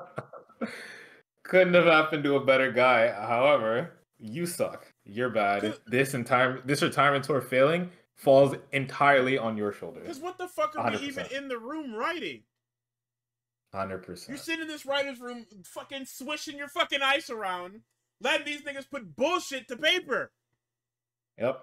These niggas talking about, so Jey Uso surprises John Cena. Okay, how does he surprise him? He shoves him off the fucking apron.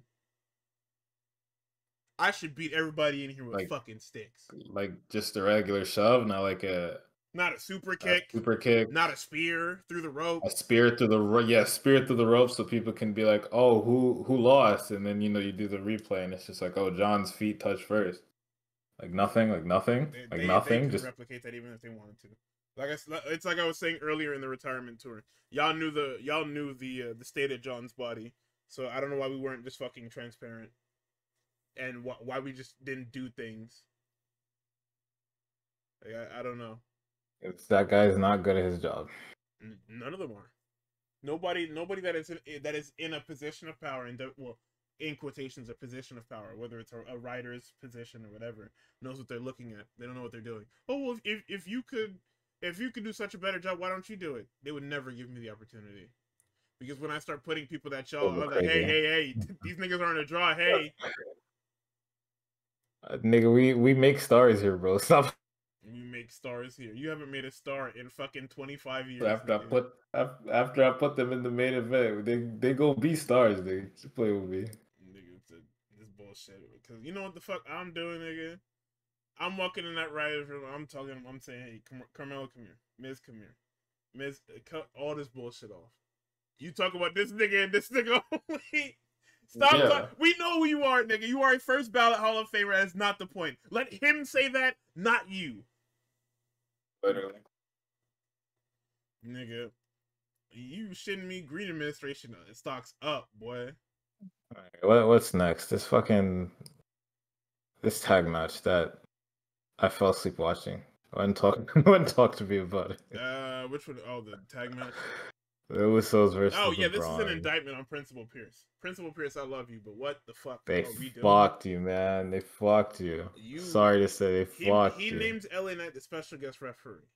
So then we go into the match, and Wade Barrett says on commentary that the rules are going to be flimsy. He said that LA Knight said that the rules are going to be very flimsy. And I said, what?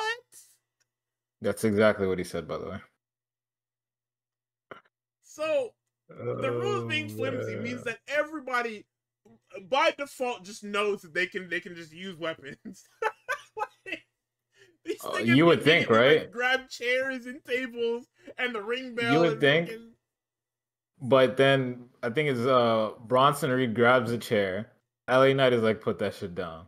Bronson gets super kicked by Jimmy. Jimmy picks up the chair.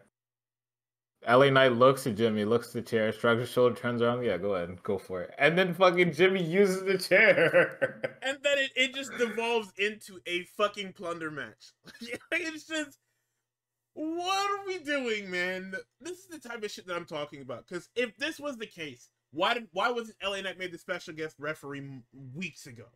Why didn't you do it on Monday, dummy? Nobody knows. Why didn't we do it on Monday? Why didn't we do it last week? Or hell, Jey Uso literally super kicked this nigga to end last week or the week before his Raw. Or no, sorry, he speared this nigga. So, yeah. Bro, what? Last Monday, the first order of business as these niggas is arguing is, okay, you're a special guest referee and you want a tag match against Division, you can have it, find a partner. I want Jimmy Uso as my partner. You're an idiot, man. Sure, whatever. If he says yes, fine. Like, ABC. Like, how is it getting harder for you niggas to do this? This company's been around for 100 years almost. What the fuck is going on? Nobody fucking knows, man. Yeah, it's a plunder. It's a bullshit fucking match. The story of this match is that Jey Uso and LA Knight have beef. LA Knight has beef with everybody in this match except for Jimmy Uso. Jimmy Uso can do no wrong, but Jimmy Uso is getting his ass beat to fucking shit. Yep. So Jey Uso gets his hands on this damn chair, almost kills LA Knight. LA Knight practically fucking distracts him the entire time. Like, there's just so much dumbass shit between them. So here's the infamous moment. Jey Uso has the chair. He reaches back in the most egregious manner, and as he swings forward, he ends up ripping the top of his fucking head open. The top of his fucking forehead open with the leg of this chair. And as he immediately realizes that something is on his face. When he realizes it's blood, he starts to panic. Because you can see him fucking tap his forehead, look at his hand, tap his forehead, and he starts doing it quicker, and it's like, oh, this nigga is cooked. Okay.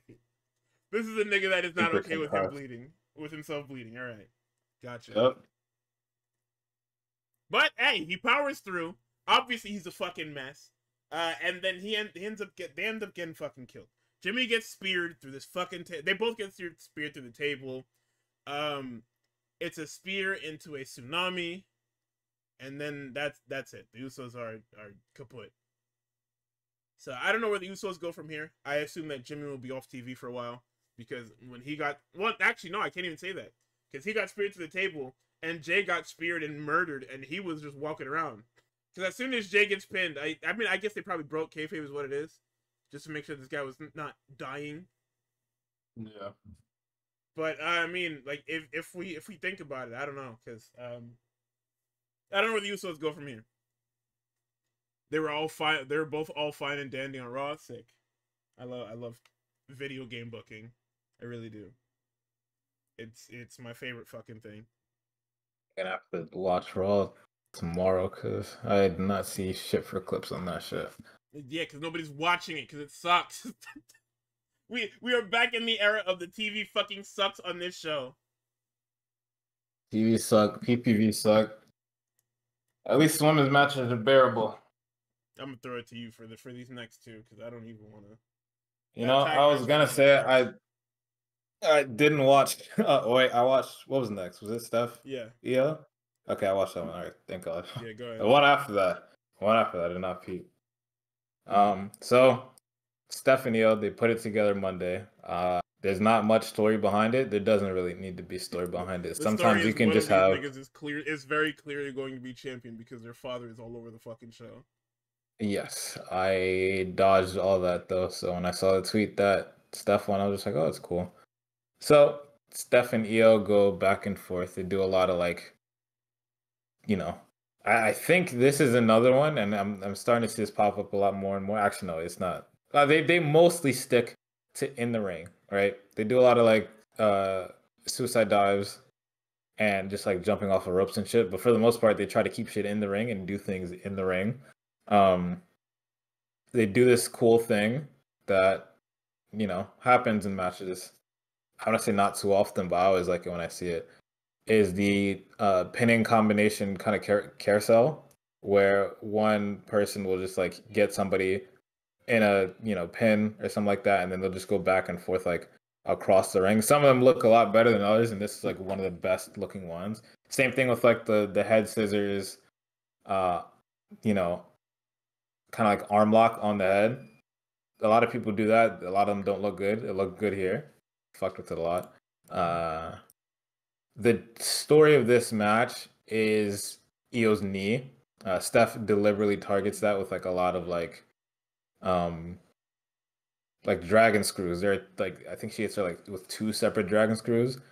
Io misses a moonsault and she has her knee pads down, and it's just all knees on the mat.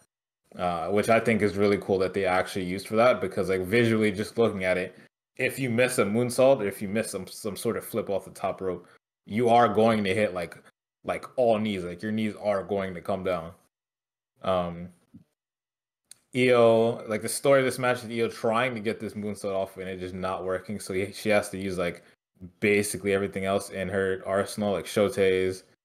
She does the Shinkansen a couple times. One of them she rolls down the knee pads for that I mentioned, and she like gets them. Steph, on the other hand, is just she's beating the shit out of her. Like she's hitting her with suplexes. She does this like, I guess like submission hold to where it's like she's crossing Io's arms across her neck, and then she kind of like puts her knees in her back, and it's really cool. And like I said, like I mentioned, niggas are hitting suicide dives on each other. Let's see. Steph hits Devil's Kiss, obviously. That's where we buried to that stupid ass shit that I'm gonna mention that game. Shut the fuck up, nigga. Yeah, he was bad. Shut your ass up. He was very not good. Let's see. I mean, Io hit all her shit. She hit her emote. This is like the first time we've seen Io wrestle. Well, this is the first time we've seen Steph wrestle in a little bit. Apparently she wasn't hurt. She was really sick. And so she was just I guess I got a ring shape for a little while, and they were just like, this is wait till you're like 100% good to go. This is a cool move that Steph does to where Io tries to do like a sunset flip powerbomb through the ropes, but you know, Steph kind of holds herself together. She like really holds onto the ropes. She drags Io's hair like onto the apron and then kind of like knees Io in her fucking clavicle. It looks really cool. What else we got? I think Steph hits a regular SVB in this, and then I think that the new SVB. I don't know where the new SVB was because they like start sprinting towards the finish, like towards the end. But I think her new shit is like, what is it, like a fucking like standing press into like a lung blower at the end. Although I don't know if that was here, if that was like on the match that she wrestled on Raw. I have CT a little bit. Not gonna lie. I mean, the Raw But one had the high angle lung blower. oh yeah, I don't think she hit it in this one because the She hit finish the comes original off of in this one. yeah. She hits the original and it's just a transition move, so that shit is like fully cooked. So what do we get as a finish? I think that's like where Io misses the moonsault and then Steph hits her spinal tap. The niggas called it on commentary. Apparently that's what she was calling it in NXT, so I'll call it a spinal tap. Oh, it's not. And that's it. Io's just cooked after that. Steph just wins the match. Fuck it. Good match though. Man, Io dropped them knee pads, and I said, "Yo, she is naked." She did. It did look mad weird. Like it's the fucking Cody Rhodes effect. No knee pads, you are naked. Yeah, look like Mr. Krabs out of shell. Like, holy bro, cover shit. up. There was a Julia mentioned in this match. Very happy. I hope she gets freed from the clutches because I would love to see Julia versus Io, or I would love to see a rematch of Steph versus Julia for the fucking Raw belt, but hell no. So Steph wins that shit, gives it right to her pops.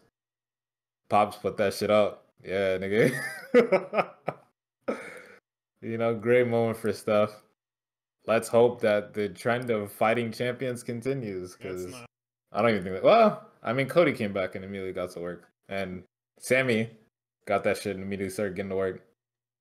So let's hope Steph continues that shit. You know, the next match. Gonna be honest, I did not peep. You're gonna have to take this one because it's boring. It's boring, bro. Like I don't know what to tell you. It's a comedy match. Everybody's trying to be serious. The one good thing I have to say about this match is that everybody was very respectful. Because normally when you do mixed tags and you do intergender tags, especially in WWE, there's a weird thing where people do where anytime a woman is in the ring with a man, they don't like they don't give it the respect that it's supposed to have.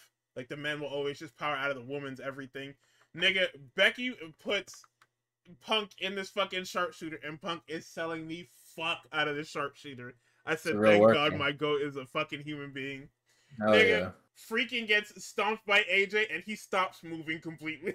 I said, holy shit, we are cooking! Like, it's awesome, man. Seth and Becky have matching gear. They are the fucking Ivan Ooze of this match. Punk's wearing AJ branded wife guy gear. Let's see. Yeah, but the men never undersold the women's offense at all, and it was fucking good. Suicide Awareness Month colors apparently very good on them. Very, very, very good on them. So there was a spot where Punk and AJ uncover both tables. Seth they try to hit everybody else's moves, so Punk tries a pedigree on one table, and AJ's gonna try the manhandle slam on the other. 9/11 for me. Seth reverses said pedigree, but Punk gets him into a GTS position. He gets him in the fireman's carry position. AJ escapes the manhandle slam. She then shoves AJ. AJ has Becky in the manhandle slam position. And then Becky then shoves AJ into Punk and Seth, and everybody collapses like the biggest bag of shit you've ever seen. And the table collapses. And the way it collapses, AJ ends up like... You remember what happened to Kenny at Revolution? Yeah. It's that, exactly. Oh, man. It was that exactly, and Punk immediately rolls over and is like, yo, are you alive? Hello? Nigga, all it was missing was Heyman jumping up and down the fucking corner. Literally. Oh my god. Bro, oh jeez. Okay. Then we get back into the ring and they do the double submission spot. It's a Black Widow onto Becky, and it's a sharpshooter onto Freakin', and then Becky pokes the eye of Punk, who lets go of Seth, and then Seth ends up in the Black Widow as well. I forgot what happens in the middle because I was checked out at this point. But I do remember the ending. The ending was that Becky ends up in the Black Widow, and it is... I mixed up the order there. See? Table spot was at the end. Yeah, because I was doing these because I was watching and then doing it based off of memory. So Becky ends up in the Black Widow and she ends up tapping. Now what comes out of this is quite literally only for AJ.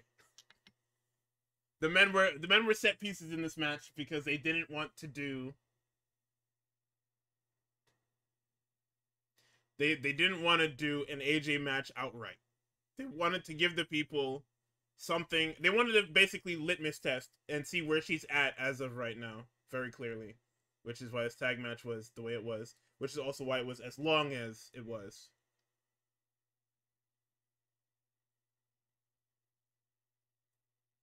Yeah. Yeah, I don't know. Oh, It was certainly a weird match. It was incredibly long. I don't know how they got all that time. Especially for somebody who hasn't wrestled in fucking 10 years.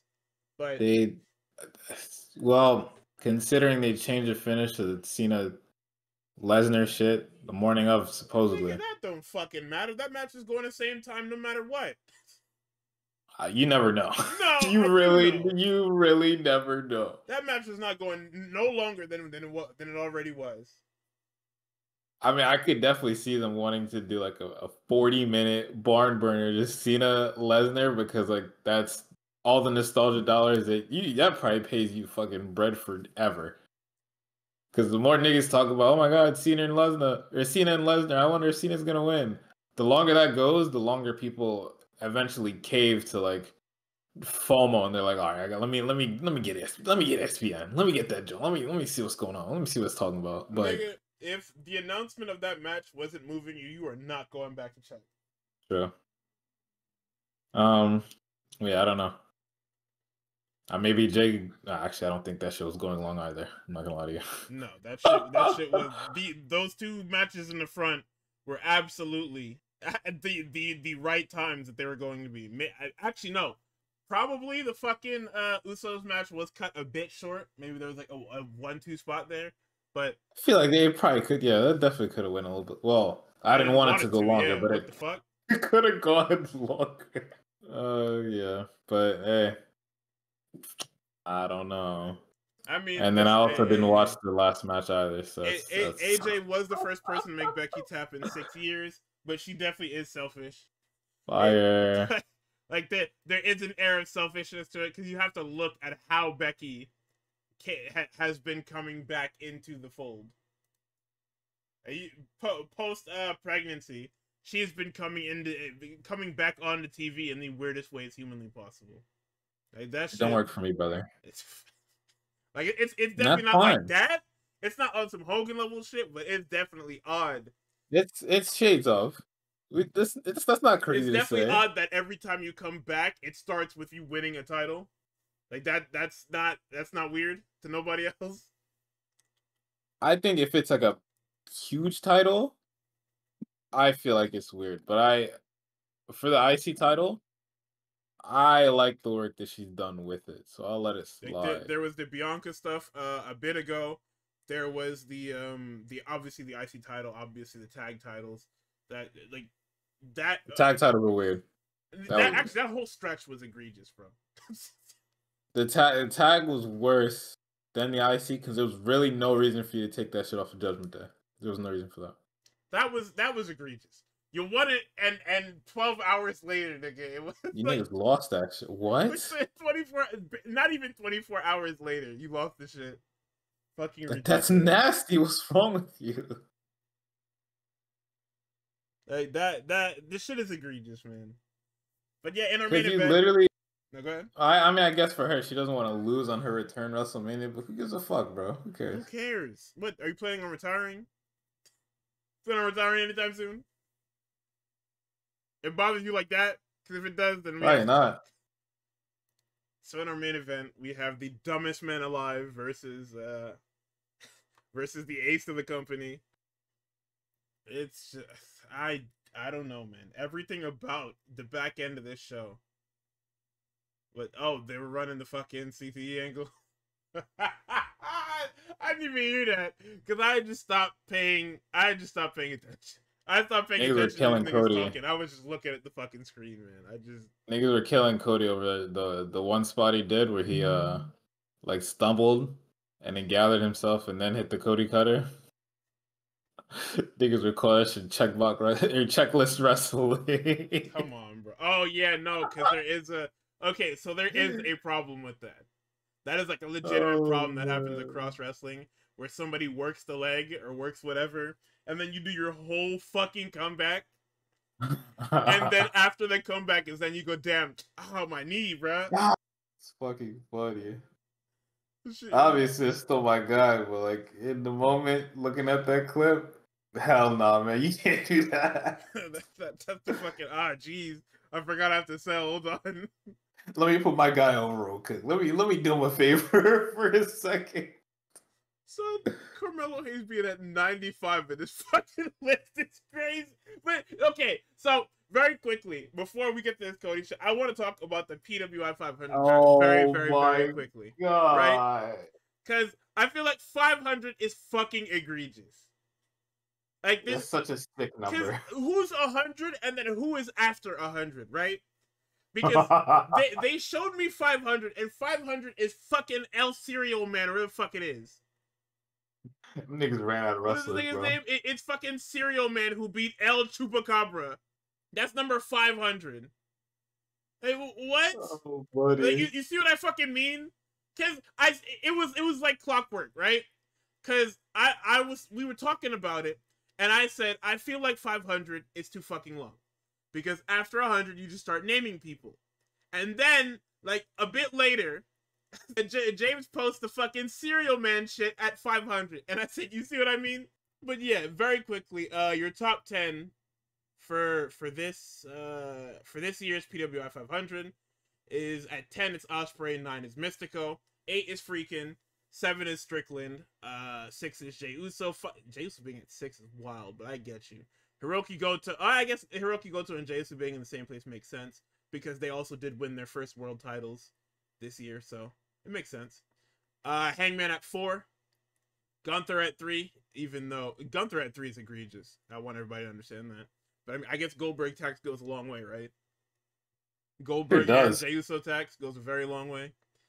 John Moxley at 2, obviously, and 1 is Cody Rhodes. I don't know why. I guess Cody's whole position in this John Cena thing, plus the stuff that he did last year. But fuck it, whatever, man. And we have honorable mentions, right? We have what is it? Let's see. Where was I? Almost lost it. The shit. Okay, yeah. So 11 is Okada, 12 is Hendry, 13 is Zack, 14 is Oba, 15 is Punk, 16 is Bandito, Takeshi is 17, Damian Priest is 18, Trick Williams is 19, and Jacob Fatu is 20. The 11 through 20 is egregious because what the fuck do you mean Joe Hendry is number 12? What do you mean in a calendar year Joe Hendry was the 12th best wrestler across the fucking planet? What do you mean by this? I don't know, because I feel like, I mean, I don't remember what was going on towards the end of last year, but for a lot of this year, and again, I don't watch TNA, so I'm not sure, but Joe Hendry's biggest thing last year was getting squashed in 2 seconds by Randy Orton. Yes. Wasn't a title, wasn't a match, it was a comedy segment. Yeah, no. So how is he? Joe Hendry is 12 based on him chasing that fucking TNA title and being super duper over last year. So I mean, like, sure, right? But like, it's absolutely fucking ridiculous. Also, Seth being 10 is a sneak, because what the fuck has Seth Rollins done before? What the fuck? What month was that? April. If they're counting Crown Jewel, then leading up to that was when he was like the first person to get hit with like 17 tsunamis by Bronson Reed. His match with Bronson Reed. And then past that, I don't even remember what he was doing. I don't think he was doing shit after that. But I guess the WrestleMania tax, Vision tax, Heyman tax goes a long way. You know what's crazy? If you swap Seth and Okada, nobody complains. Like if Okada is 10 and Seth is 11, nobody complains. Yeah. CSJ not top 20? He is. He's 13. He's right behind Joe Andrews somehow. Even though he's literally the only beacon of light that New Japan has. Niggas don't like that technical wrestling poppycock, bro. I'm sorry. Whatever, man. Also, very quickly, House of Glory announces Andrade, right? And they said, yeah, we're gonna make our Long Island debut. And I'm like, oh, bet. I live on the border of Long Island. There's so many venues around here they can run. Yeah, we're in Suffolk County. Who the fuck is this for? Who is this for? You gonna fill the building with 200 people in fucking Suffolk County, bro? What the fuck? Yeah, what you Everybody mean? shut up. Fuck this. Head over there, bro. This is why I don't go nowhere, bro. You niggas pick the shittiest fucking venues. Yeah, I don't know how Okada wasn't in the top 10. I guess it's quite literally because Seth had the WrestleMania moment, and his faction was cool for all of 2 weeks. Those 2 weeks, though. Versus Okada winning 3 belts and then joining a pre-established faction by way of White Man Tax. Wait, does that period include the Kenny match? Probably. Oh, you niggas are on dick. How does that not put you up there? What? Oh man. What? Yo, if the Osprey Swerve match is included in that period as well, and them niggas are where they are, you guys are on cock, bro. That's so nuts. What? That's like one of the best TV matches of the year. Never mind. You know what? I don't care. Never mind, man. And the thing is too, I saw Gunther at 3 and I was just like, I mean, yeah, the J stuff sucked, and the fucking Goldberg stuff was alright, but I mean, that Punk match was really good, so I can see it. And then I realized, oh, the Punk match isn't included. I was just like, I mean, I like Gunther. However, I mean, I guess it's the Cody Gunther Crown Jewel match, because that match was pretty good. Past that, I don't know what the fuck. I don't know what the fuck they got that shit from. You know what's crazy? Where's Punk at? Wait, hold on. Punk is at he's in the top 10. No, sorry, he's at like 15 or some shit like that. What? that has the Drew match. Oh yeah, he's 15 exactly. Yeah. What? We're not giving old man Punk the Drew match. But yeah, looking at the back-to-back winners of the PWI, it's a crazy list. It's like John Cena is a sneak on this list, nigga. You got Brett. No, I'm just talking about like back-to-back winners because there's only 4. Oh, okay. Cody is the 4th one now. But you got Brett 93, 94. That makes sense because Hart Foundation. He was like world champion at that time, right? And then you got Austin, 98, 99. That makes fucking sense also because Austin was the face of the company. And he was the face of a fucking generation. Then you got John in 06 and 07. Also makes sense. John was at his was arguably at the peak of his fucking popularity. At this in terms of being like loved on TV and shit like that. In 06, 07. He was also doing everything. That was like also Edge and Umaga and fucking Rob Van Dam. Like, I can give you that. I can give you John. John is a sneak, and I can give you that. He's a sneak, even though like 06, 07 is arguably fucking John Cena's like best years of his fucking career. Even though, yeah, obviously like 2016 and shit, right, with the fucking U.S. Open Challenge and whatnot. Yeah. But in this list of 4, just looking at in terms of what the landscape of television was, John is a sneak. Because John was by himself in those years. Like, who the fuck else was gonna be number one? Kurt? Yes, sir, Mr. Angle. Like, who the fuck was gonna be 06, 07? There's no competition. John is quite literally battling with Triple H. That's what, and Triple H is hurt at that time.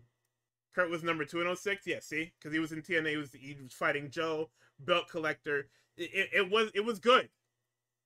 But it, like, when you think about it, John is literally by himself. Yeah, 93, 94, it's Brett, and then 93 was Vader, 94 was Hogan, Diesel and Shawn, then Shawn and Big Show. Malenko being number 1 in 97 is fucking awesome. Yeah. In terms of who was out there, like, John didn't really have nobody to fucking compete with, is what I mean. Like, he's literally out there, like, because look who's, we go to fucking 06, 07, right? In 06, he beats out Kurt. In 07, he beats out Edge. Mystico being number 3 is fucking awesome. Wait, hey. What the hell was going on in Mexico in 2007? But yeah, I mean, AJ should have been at the top of this list forever ago, but yeah, one of them damn years. But I mean, he was 2010. The Miz being 2011. It's fucking... Oh yeah, let's move on from the list. I don't hold on, nigga. Oh no. 2011 was the Miz's year. I fucking forgot. He won the title. He won the title and he had like nuclear heat because of the fucking Miz girl. Oh man! Thank God John Moxley has one. I was about to say. Miz having one and not John Moxley. Yes, that would be a 9/11 you for me. see 2020 though. That's how you know this was real life, nigga. Adam Cole at number 2. That shit is I remember Adam Cole at 22, nigga. Or in 2020. Listen, Undisputed Era, I remember. I did not forget. It's so crazy that Bobby Roode went on the run of a lifetime in late 2011, early 2012, and he still ended up behind fucking CM Punk because CM Punk did the pipe bomb. Punk almost hit a back-to-back. Fuck. He would have hit a back-to-back if they didn't motherfuck his push. Yeah. This shit is fucking ridiculous. But yeah, we derailed the fuck out of this show. So very quickly we can go through All Out because like the first a lot of these matches are definitely fucking they were good matches, but you could have made this show without them. That's literally what I was thinking as we were going on. Like I enjoyed watching them. However, holy shit, dude, that's a lot of matches. It's not even that it's a lot of matches, but a lot of these are like they have nothing. Because Cope and Christian versus FTR, right? Good old school tag match, but it didn't really do much. Like the fact, I know we're gonna keep going. Obviously we have other shit to do. We're gonna keep going because this is what the first meeting between them. So we're gonna get at least 2 more matches. But I mean, this match definitely felt like a feeling out process. Oh wait, we didn't even talk about the fucking Cody Rhodes match. Whoops. Real quick. I listen. The match wasn't bad, but Drew is too dumb. His character needs a cultural reset. We've talked about this for fucking 4 weeks now, but something needs to change with Drew McIntyre because he is actually stupid as fuck. Like I know that was the big part of his CM Punk thing, but he is legitimately too stupid now. Like, when we watched it live and I saw him blow his fucking leg up, I was like, oh, wow. Okay, that's it.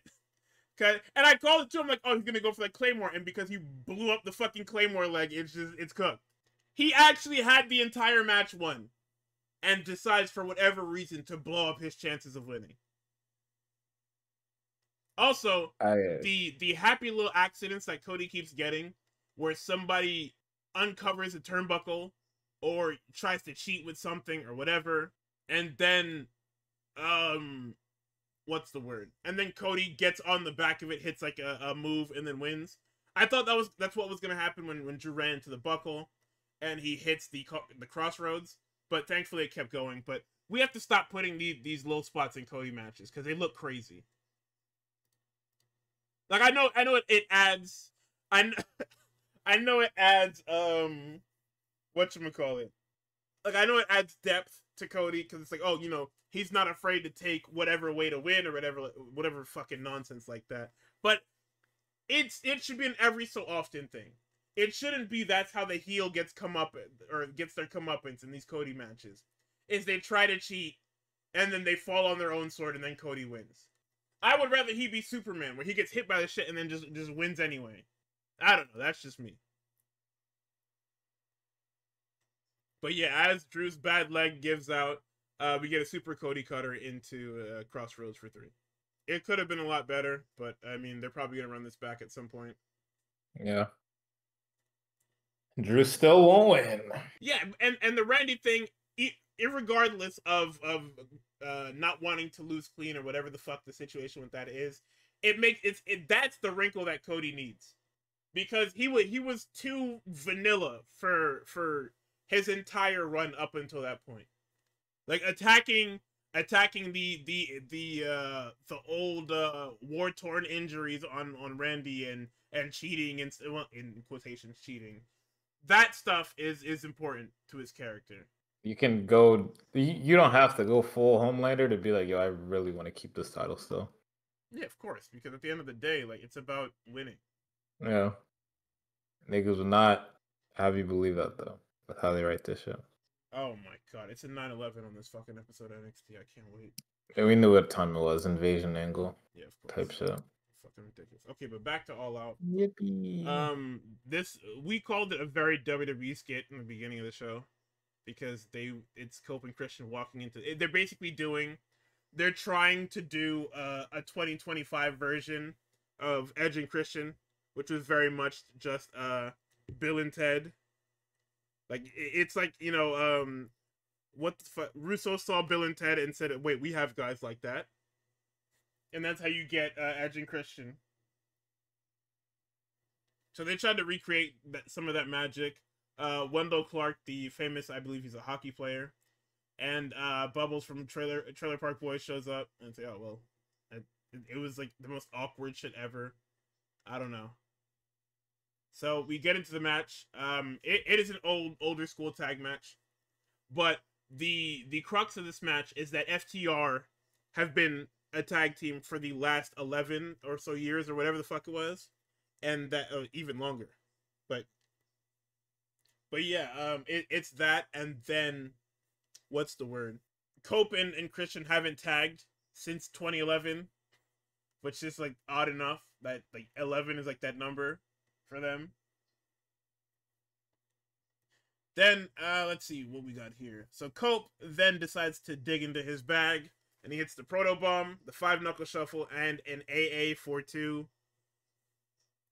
Danielson fucking called it. Danielson then says that he's paying homage to one of his biggest rivals, calls the AA a Death Valley driver. That's not what that is. I was really hoping Danielson, of all people, would call it what it is. You know, I mean, 5 moves of doom from John Cena of WWE programming. But I guess I understand. I understand we can't do that. It was so weird because he started doing that, and it felt like these niggas had guns to their backs because the commentary was fucking silent, nigga. Nigga, Excalibur started looking around. He started looking at his shoes. Nigga, I mean, he probably pulled his phone out like, Taz yo. is staring straight ahead. It's he hasn't moved in fucking 30 minutes. Nigga, Taz probably looked over at Danielson like, do not. And Danielson was like, no, I got this. Trust me, I got it. I don't know why we're so afraid of this shit, bro. They just don't want to say anything. They just... Niggas not gonna give us nothing. We're not giving them nothing. Nigga, you open the forbidden door. I'm not opening that shit. Because not only does commentary die, but I think they turn the crowd mics up during it. So when these niggas finally do come back on, they're super duper low. My God.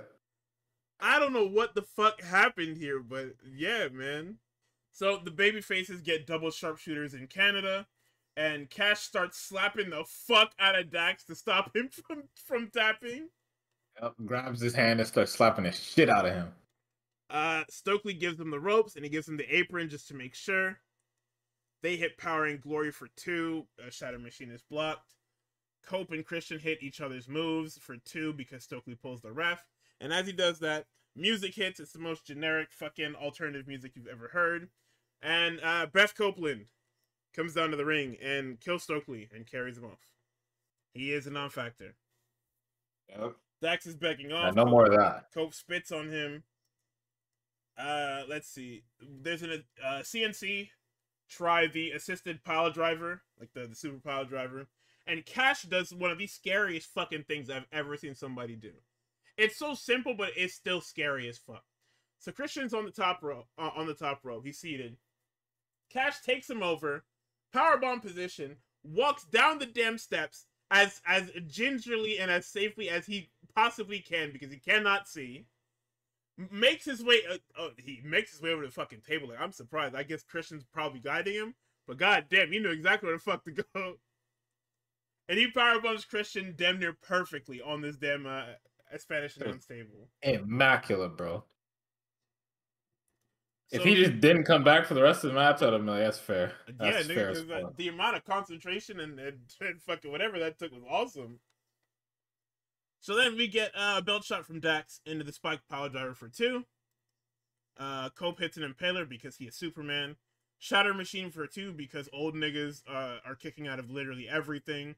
They hit another Shatter Machine, and Cope should be dead because the Shatter Machine is the most devastating move in the company. That's not the Jay Driller, but because it's Copeland, he just gets up and hits a fucking spear out of nowhere and wins. Yay! Yay! Huzzah! The hometown boys win because fuck everybody else. So after that, we get a distraction from Mother and Nick Wayne. Christian gets attacked. Christian and I almost call this nigga Edge. Christian and Cope get attacked by older sister Kip Sabian, and Cope gets handcuffed to the ropes. Christian gets hit with the goddamn stack power driver, and then they decide to kill that nigga's wife. Because time freezes over completely. Because Cope is like, can you get out of the ring? Them niggas are gonna kill you. Leave, leave, leave, leave, leave. And instead of just leaving, it looks stupid because she had so much time and a choice. This happened because she is dumb. Not because FTR are fucking dastardly. Because realistically, what the fuck were FTR going to do to Cope as he's handcuffed to the fucking rope? What, stomp him out? You can't hit him with a fucking chair because he's in the corner. What were they gonna do? Hit him with cannonballs or something, I don't know. Fucking set up the chair and kill him. Fucking Van Terminator. So yeah, she decides to try and fight both FTR members off, and they just pile drive her and go home. Okay, Big Bill and Eddie Kingston was a collision match. I'm just gonna say that. Nothing happened. It's an Eddie Kingston match. But the problem is that he wasn't working on somebody of the same, if not a better skill level. So yeah. You know, I saw a lot of reactions to this. I'm not familiar with Eddie Kingston, however, I can say that like what, and I shouldn't let the like lowest common denominator, like, you know, the mouth breathers and the fucking Neanderthals get to me. However, it really upset me how people were talking about like Eddie being out of practice and Eddie like not being like quote unquote in ring shape, right? And you know, it doesn't take a genius to understand two things, right? Because it's been all over Twitter. One, he said that he wasn't sure if he was even ever coming back. But what inspired him was one of his friends had like a brain cyst, and that just ended their career just flat out. And that inspired him to get back into the ring. And, you know, commentary talked about like, yeah, you know, if you haven't been watching AEW in the last 16 months or something like that, you wouldn't know who Eddie Kingston is. So, you know, using my brain, using my logical deduction, my neurons, letting them fire and create thoughts and putting together what I put together, right? If he's not in shape and his leg was broken and he was probably depressed because his career is over, of course, he let himself go. He didn't think he was coming back until probably like what, 4 months ago, and guess what? If you let yourself go over the course of a year, you're eating like shit, right? It's gonna take a lot more than 4 fucking months Yeah, to get absolutely. back into like any type of ring shape. Even, he can probably like work a match, but like looking like any type of build that takes more than 4 months, right? Maybe, and I hate to say this, right, because it's mean, but a lot of these wrestling niggas, right? You can watch the product, you probably don't even try to go to the gym, right? That shit is not built in a month. It's not built in 2 months. It's not built in 3 months. It's not built in 4 months. It's not just working out. It's not just lifting the weights. It's eating, it's sleeping, it's everything, right? And it's especially hard if you're fucking depressed. You can see it at the end of the match, right? Eddie looks at the camera. He's like, I missed this. I missed you. He loves this shit. And when a nigga breaks your fucking leg, and you're like, I don't know if I can fucking go anymore, because not only did he break his leg, he broke back ligaments in his leg, ligaments that you need to wrestle. So if he doesn't know if he's coming back, a mind body, even when he starts training again, the mind body connection, if that's just not there, you're not pushing through anything. It don't matter what the fuck you're listening to. It's not easy. So for niggas to be like, oh, he was at home for all this time and he couldn't get into shape, nigga, you don't understand. Even I'm speculating. I don't know. I'm not gonna know the full story unless Eddie decides to say the full story someday. We're never gonna fucking know.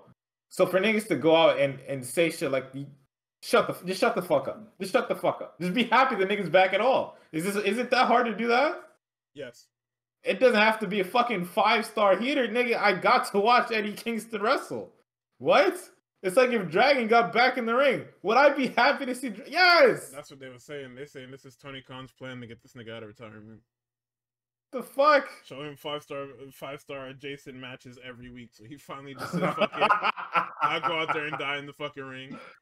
Oh my god, and not a bad plan. So hey, power to him. But it's just like, niggas. It's same way that niggas were capping for that bullshit ass Cena match because he won the fucking title. It doesn't matter. I got to watch Cena win 17. It don't matter. I got to watch Eddie Kingston wrestle. It don't matter. Talk to these niggas. Finish it. Yes, we can call a spade a spade. Nigga missed the fucking backhand.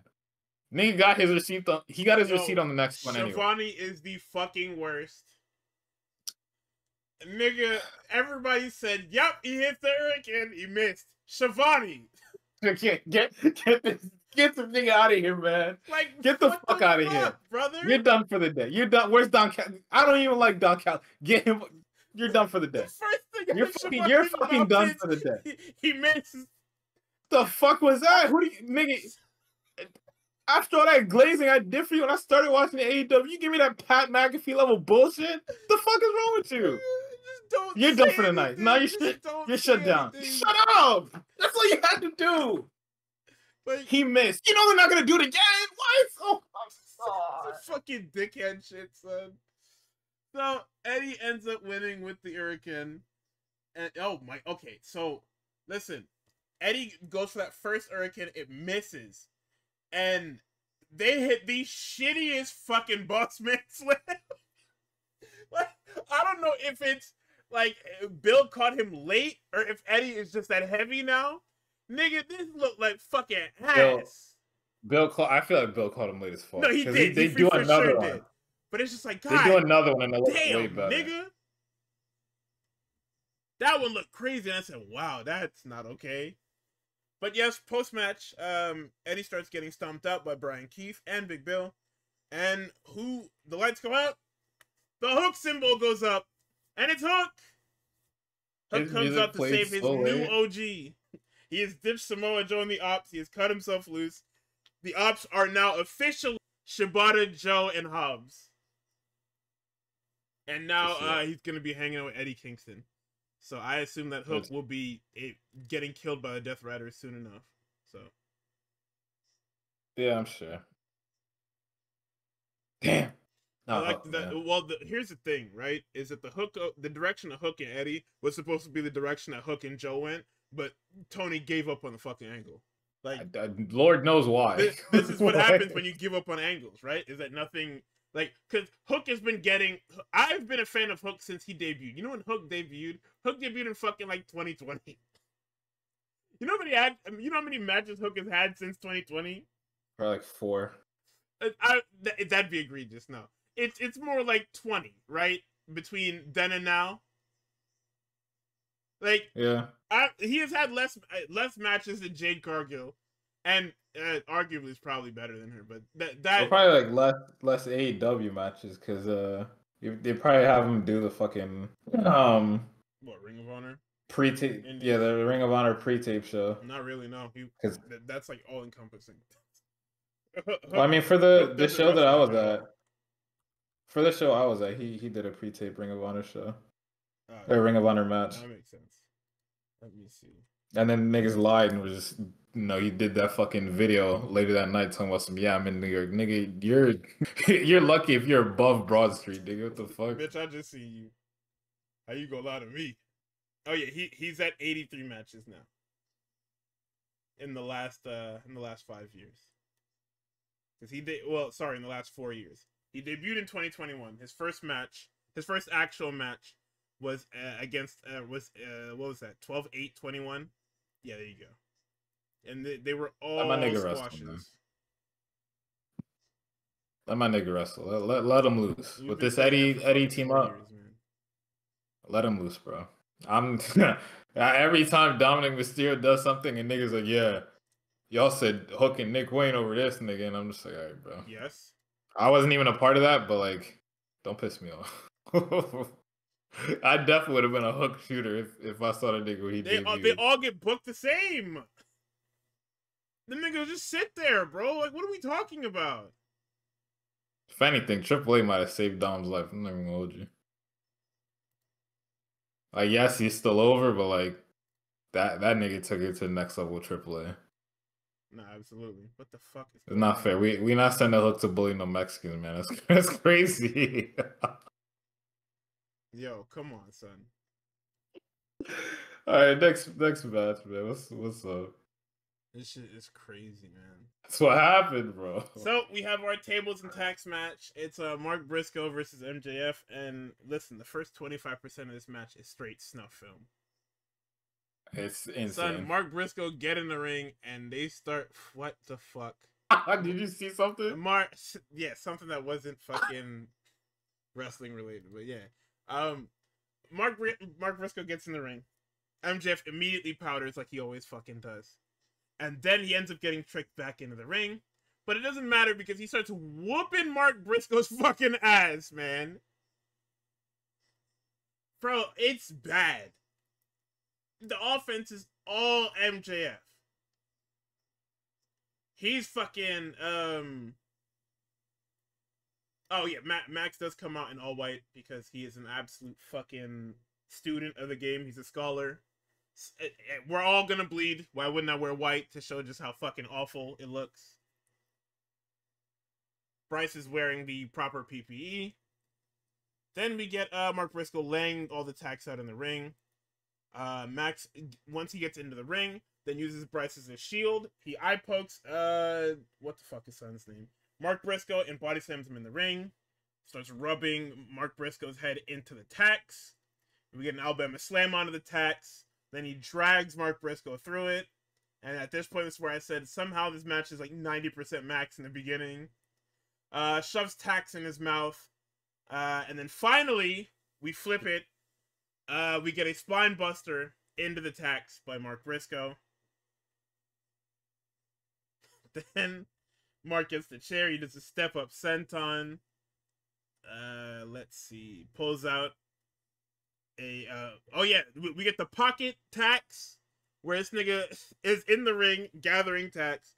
As Mark Briscoe pulls him up, he throws a bunch of tacks in his fucking face. That's fucking... It was so awesome, dude. Let's see what we got here. We got the thumbtack chair. Max uses it, and then he tombstones him onto the chair. We get a bunch of tacks on a table, and then we get the froggy bow through the table, through the fucking whatchamacallit, through the tacks, and then we get a froggy bow on the other pillar to get the 3. MJF is sent on his honeymoon. Oh, so after we get the second froggy bow through the table, that's it, and it looks horrible because You get a picture of Bryce Remsburg's shoes post match, and it is nothing but silver on the bottom of his fucking shoes. That's what I was like. That I didn't expect in the match. They talked to, and then I saw it, and I was just, what the fuck?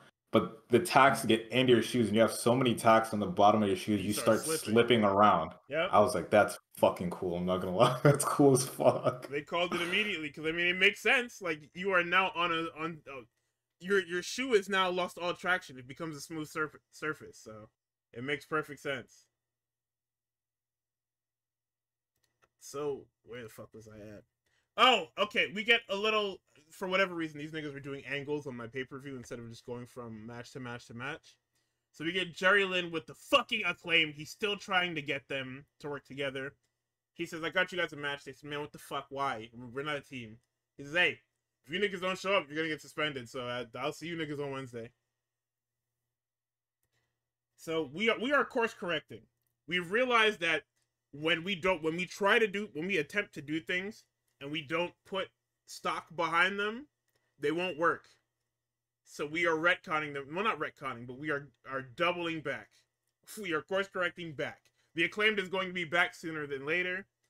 Will they be as over as they were before? Probably not. Time will tell. Should they have been broken up in the first place? No. Then we move on to the trios match. It's the Hurt Syndicate versus Ricochet and the Gates. Apparently, this team name is the Demand. But nobody told production this. I don't think they told the audience this either. What the fuck? Because all of a sudden, Excalibur starts calling them the Demand, the Demand, the Demand. But production has them as Ricochet and the Gates of Agony. And on everything, on all the promo and everything. It said Ricochet and the Gates versus the Hurt Syndicate. But these niggas come out here dressed as these damn admirals, and I said, wow, this is fucking ridiculous. And as we start, Bishop Khan and Shelton Benjamin was the coolest fucking sequence in the beginning of this match that I had seen in a while. Because these niggas were just going for it. They are quite literally just swinging on each other. They're running into each other. They're fucking grappling and slamming each other on the fucking mat. Let's see. Ricochet ends up against Bobby. He gets put in the stalling suplex. P is tagged in. And then P, for whatever reason, gets super close. And ends up getting hit with Ricochet's fucking legs. P pulls out the ball and elbow. And this was when I finally wrote down that apparently they're called the Demand. And nobody knew this except for Excalibur. Like... I was listening to the commentary too. I didn't hear that. What the fuck? My brain must have just blocked it out. And saying it like it was real. That's crazy. It was cool to see Pete do his old intro again. Hell yeah. So Aubrey is apparently distracted, but we don't see this because production doesn't show it. I said, fucking technical director was asleep, bro. But Lashley goes for the barricade spear, and these niggas throw a fucking chair in his face, and immediately commentary says, "Hey, what?" Because they start talking about it. They're like, "Wait, did she see that?" Because like, oh, they have the same. They're watching the same feed we are, so they can't see Aubrey. So when this nigga gets this chair thrown in his face, they say, "Hey, what the fuck is that?" And then somebody looks up and they said, "Oh yeah, you know, Aubrey is being distracted by whomever, by Ricochet." So then we get let's see, we get a cool little sequence here. So Leona has Lashley up after he threw the chair in his face. He's gonna throw him through the chair. Shelton steps up off the chair, hits a high knee. Bishop Khan shotguns Shelton into the barricade, and then Ricochet does a tope over the turnbuckle to take out both men. All three of them niggas end up in a timekeeper's area. Then we get a spring. Then Ricochet tries a springboard against MVP. Gets hit with an exploder. P starts to rally, but he is the fall guy in this match. He gets hit with a chop block, and then the spirit gun for 3. So guess who doesn't get pinned again? Mr. Lashley. Yippee! Mr. Lashley, do you want to talk about this? Hello. Not me, bud. And guess what? The report is out there. Hurt Syndicate looking for new members, nigga. I'm never getting pinned again. I am never gonna get pinned. Well, Mr. anytime Lashley, I'm in a position to be And I'm either teaming with that nigga or Shelton's teaming with that nigga. It's not gonna be me. So chat, remember when they tried to shoot down the Lashley and Swerve didn't happen because Lashley didn't want to get pinned. Remember when they tried to do that? Remember how that was slated for All In Texas immediately, and then immediately disappeared because they couldn't, because it just fell through and nobody said anything about it. That was supposed to be the big match for All In Texas, by the way, or one of the big matches for All In Texas. Was supposed to be Lashley and Swerve. Yo, Ricochet with his lats up looks so fucking weird. He looks ridiculous. He looked like Mr. Fantastic in Marvel Rivals, man. Fucking Big O mode. So awesome. Let me return the favor. Like, what is this? he looked fucking awesome, man. The greatest ever, bro. This is my nigga, dog. So next up, I think every day he decides to be a dork. All right, go ahead. Oh yeah, no, we need to talk about that real quick. Ricochet, get off Twitter. Log out. Somebody change the password to his Twitter and keep changing it unless he needs to retweet some shit. No. Stop replying to these niggas. You don't He's the dumb strongest soldier. You don't need to talk to these niggas, bro. I get Ricochet would fight and die for Tony Khan. Brother, I get it. You are a dub for life. Okay, man. Leave it alone. You don't. Hell no. You seen what happened to Cash and Dax, bro? They blew them niggas off social media. They probably blew Danny's stupid ass off social media too. I saw a couple of his fucking posts. I was like, yo, dude, you can't be doing that. Just let this shit go, man. You seen what happened to Chronically Online niggas in your company, bro. Let it go. Nigga, FTR used to fucking reply to everything. It's like, brother, let it go. Go play with your kids, man. Hell no. I got Twitter drones to reply to. Like, damn, bro, let it go. But anyway, TBS Championship match. Riho versus Mercedes Moné.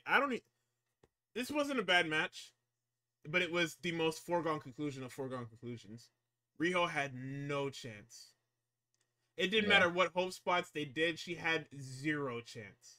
And I hate this because, like, Riho is somebody who's super important to AEW's history. She's quite literally the first women's champion. Like, this is somebody that should be treated with care, and you have done everything within your power to make her feel and look shit. Like, how the fuck is this humanly possible, bro? What are we doing?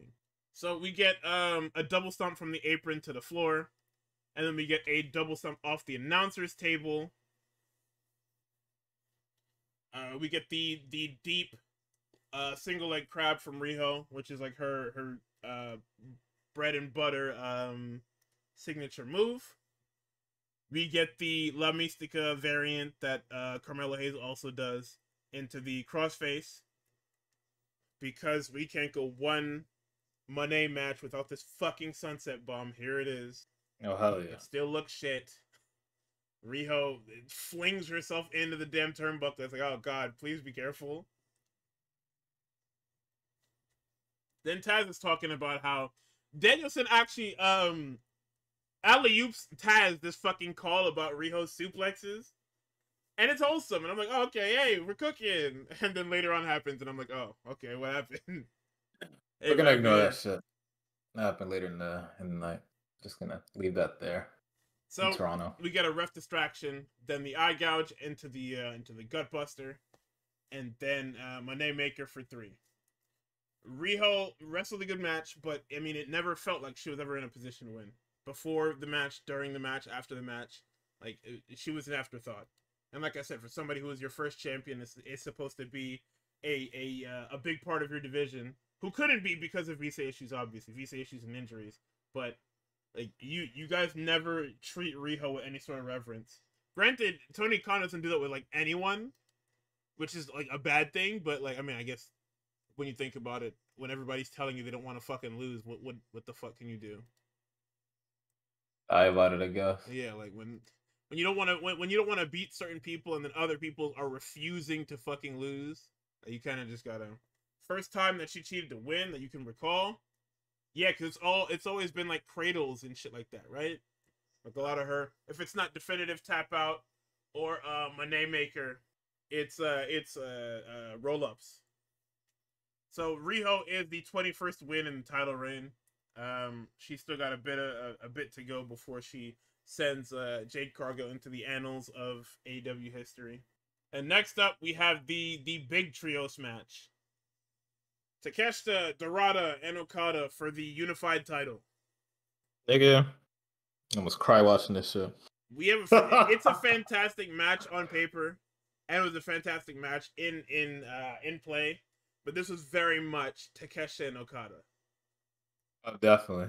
Like Dorada was there to get his shit off, but and it was like to a fault. Like there was a point in the match where the niggas were staring off, and they cut to the wide shot, and Dorada's just watching. Did we talk about how this match like came about? About how a fake a fans made a fake graphic. And yeah, nigga, Dave pulled some strings. It was alright. So the full story, real quick. Dave was like, I think he was like on Twitter just looking at shit. Saw the fake graphic, headed into an NXT show, or no, he headed into an AEW show and was waiting for Dorada versus Takeshita. Then pulled up on Tony after, like, yo, where the fuck was Dorada versus Takeshita? And Tony was like, nigga, you saw that shit too? Yeah, that shit fake as fuck, G. However, I like the idea. So, I guess rigged an entire tournament towards, I guess he just didn't want to do Takeshita versus Dorada. So he was like, all right, let's throw in fucking Okada in the title for it. Give us some stakes. Nigga, get so some fucking... I can do better. Yeah. I can do a little better than that. Dorada, I can do way better than that. Title match, Okada. Oh my god, this shit was good as fuck. So that, absolutely foregone conclusion, but like, my god. Yeah, like Dorada wasn't winning, but boy did he do everything in his power to put on a good match. We get a rolling Yoshitonic attempt on the floor.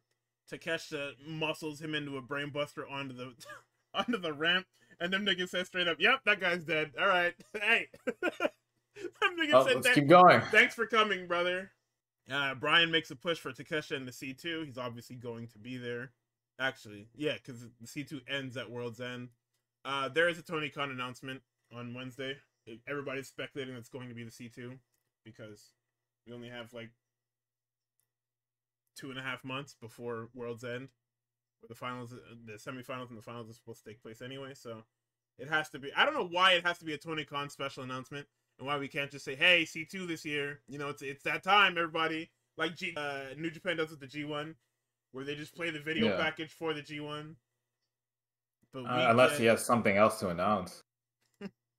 I hope it's something else. I hope it's something cool. Probably fucking, I don't know, like a pay-per-view in Mexico. Someone else said it would be tag belts for the women. I mean, probably. Women's tag tournament and the women's C2. Okay. I'm going to sound like a misogynist. I don't want none of that. Why not? You serious? I just want to know. You serious? I just want to. It's been 5 weeks of fucking 8-man tags that lead nowhere. I don't want that.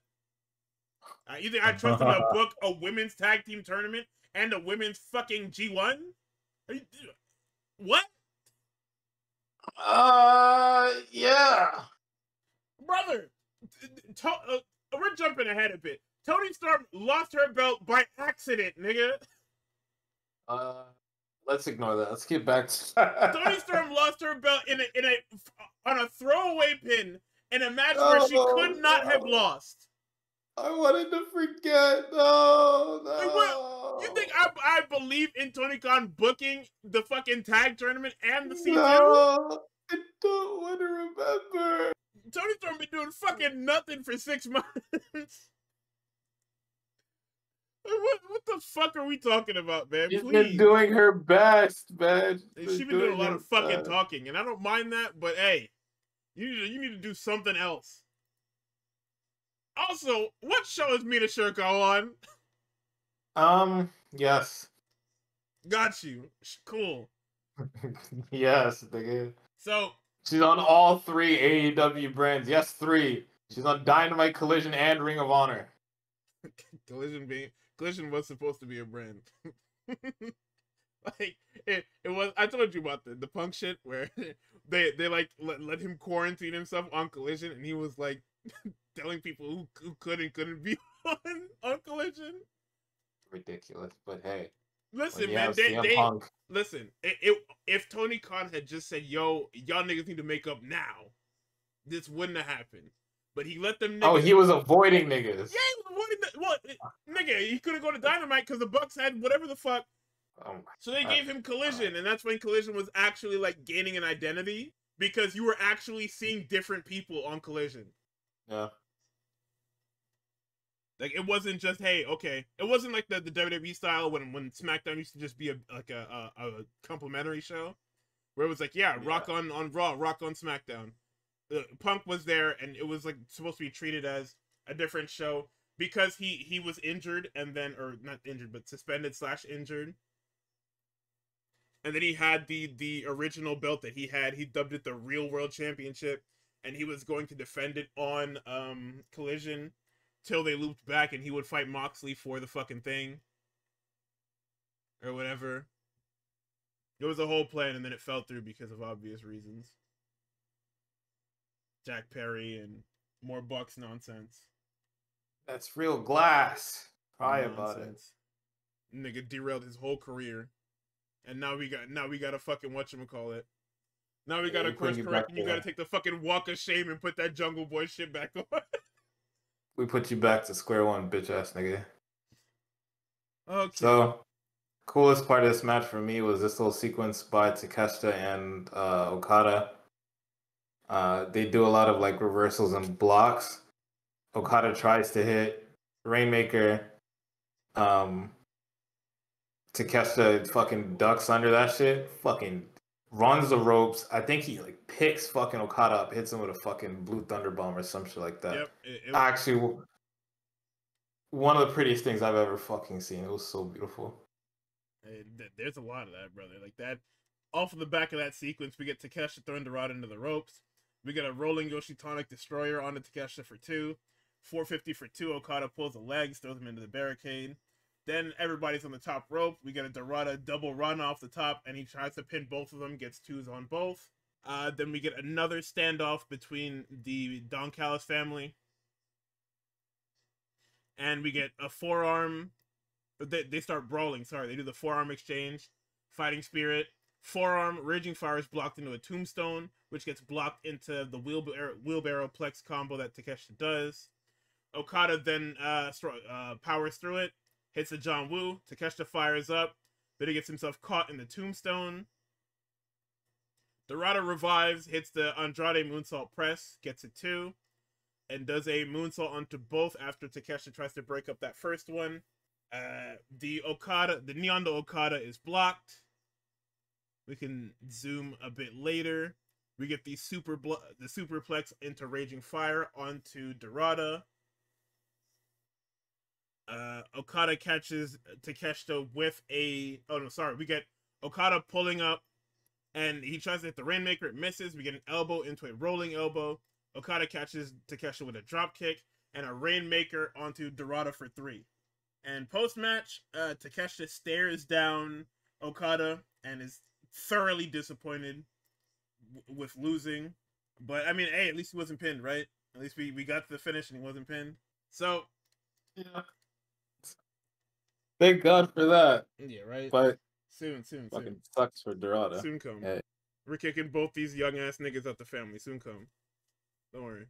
So, as Don is doing the heavy lifting of this shit, where he's trying to make them a happy family. He's giving Takeshi a thumbs up as he's clearly sick to his fucking stomach.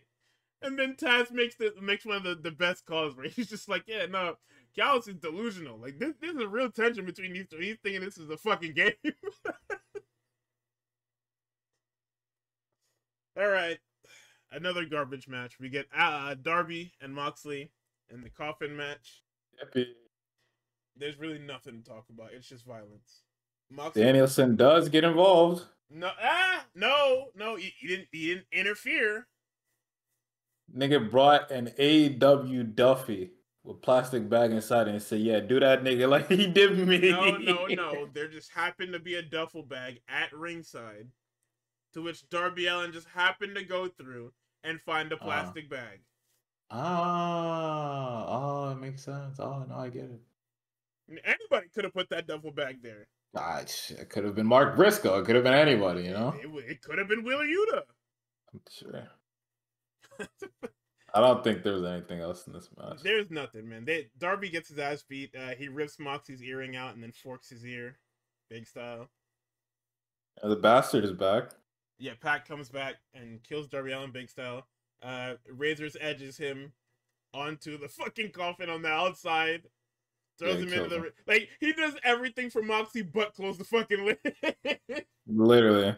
Moxley barely had to push that shit over. Oh my god. Yeah, and then the Death Riders come back and carry Darby's coffin out. Mark Briscoe basically says that Orange Cassidy will be back on Wednesday. Yep.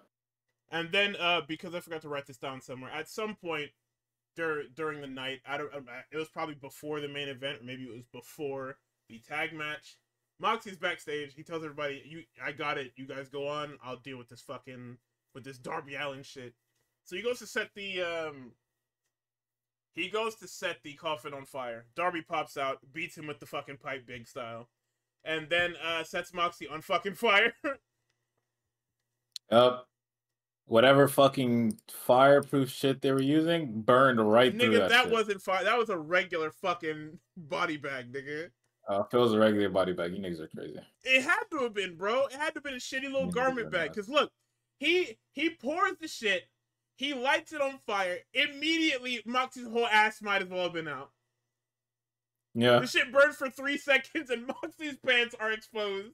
That shit went right through. So, let's see. We have the four-way for the AEW World Championship. Statlander, Tekla, Hayter, and Tony Storm. Yuta comes out and gives Stat some advice. Stat has not only new gear, but new music, which is kind of like a 9/11 for me, because I really liked the other one that she had. Actually, I think it's like her 4th theme. But point is, Stat's got new music and it sucks. And she's attached to Harley Cameron at the hip, because why not? we will never escape Harley Cameron. Sorry. Literally, why not? I guess. Yeah. Feel the wrath, guys. I didn't write much down. Excalibur mentions the last time that Stat was in a world title match, she had Yuta in her corner. I looked this up, and it was All Out 2021. She was in there against Britt Baker. It went about 11.5 minutes. All right, I see you. I don't know if she won that shit, but... No, she lost like shit. It was during Britt Baker's Reign of Terror. But yeah, I'll throw it over to you. Tony Storm fan. Tony Storm super fan. Coach fucking Yuta's 1 for 2. Many such cases, I guess. Tony Storm's super fan is here to say that I have experienced many 9/11s, but nothing quite like this one. No, it's like that. Bro.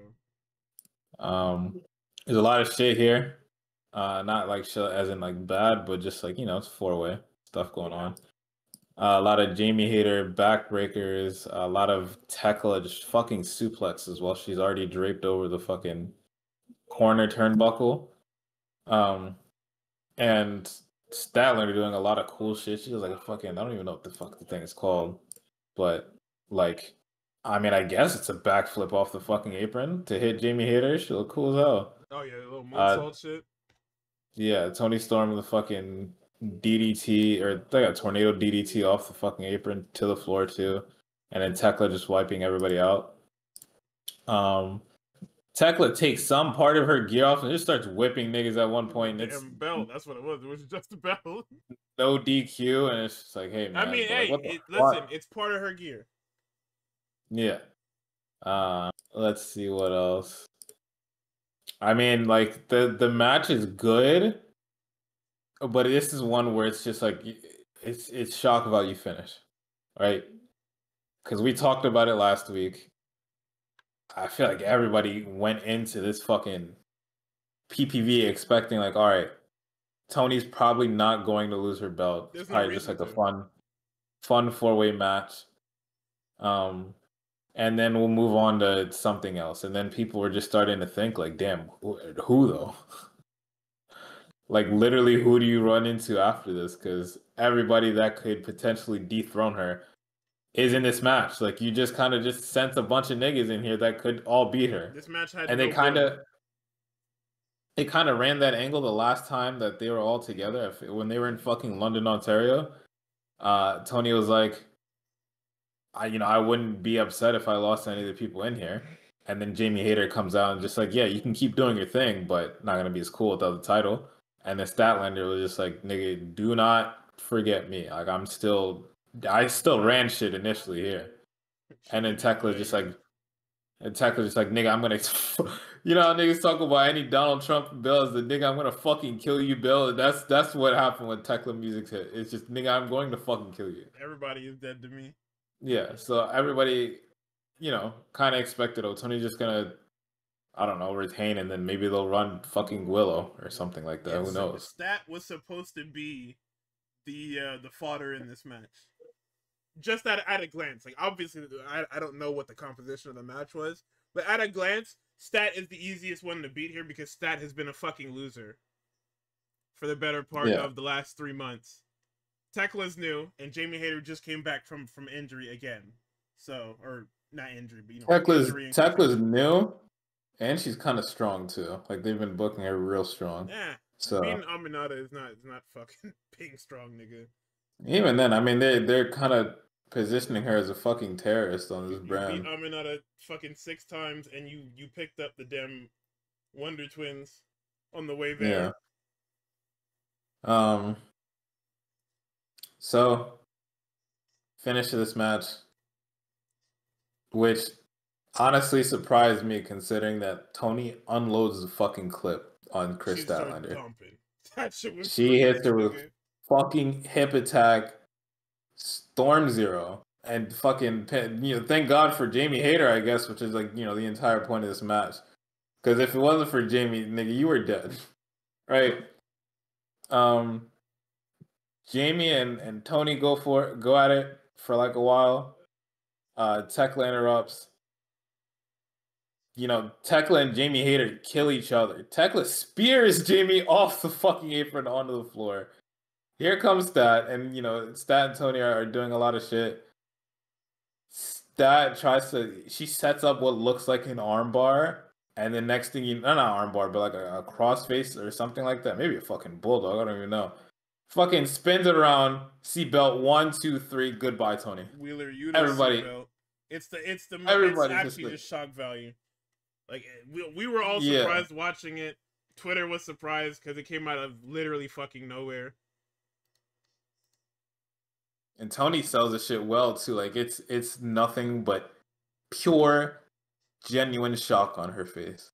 Like nothing horrifying, nothing like insane. She's not overacting. As a film director, that reaction shot of Tony's face is actually like, you can tell me they booked the entire ending around getting that shot. I fucking believe you. That's how fucking good that shit looks. Right. Like there's so many emotions like hidden underneath there, but like just like straight up just looking at it, like it's such a good surprised face. And with the finish, there's a lot that they're trying to say there. She won with Wheeler Yuta C-belt. Yuta was out earlier. Statlander hit that shit on Tony, and Tony has done nothing but glaze Statlander. So there's no like freak out from Tony. And eventually, Tony, a lot of times when like cool shit happens in wrestling, like for example, when AJ Lee came back, you look at Seth Rollins' face and it's like, all right, this is barely veiled excitement because he's excited too. But the fact that Tony's excited here as well plays into the relationship that she has with Stat, because all she does whenever she like mentions Chris Statlander is glaze her, right? Both like, I guess like sexually and non-sexually, like she thinks she's an amazing person, she thinks she's an amazing wrestler, but she's also just like, damn, she bad as fuck.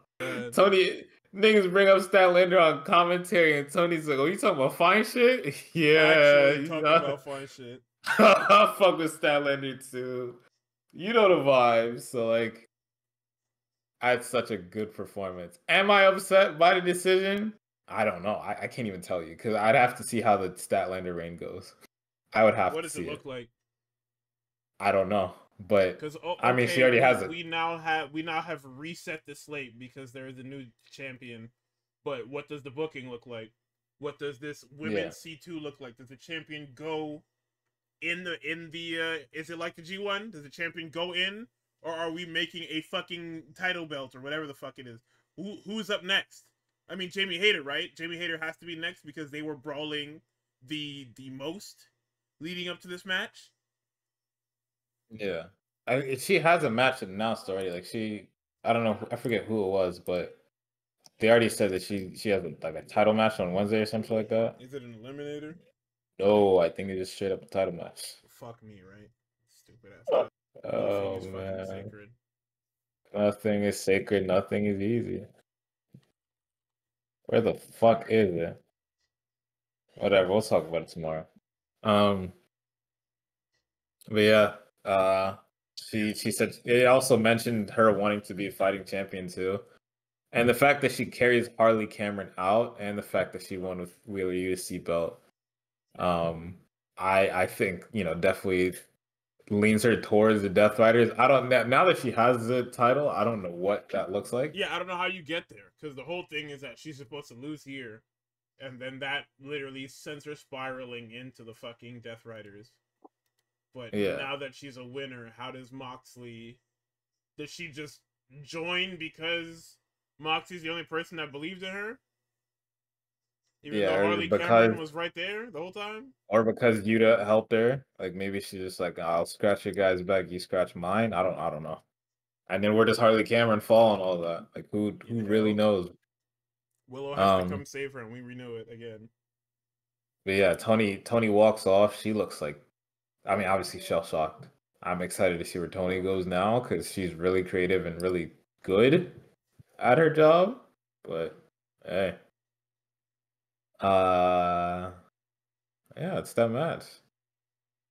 I don't think I'll go back and watch it, Yeah, I but won't like, either, not for sure. cool little thing. So we've got our AEW Tag Team Championship ladder match. It's the Young Bucks, the Callis family of Hechicero and Josh Alexander, Jet Speed, and champions Brodito.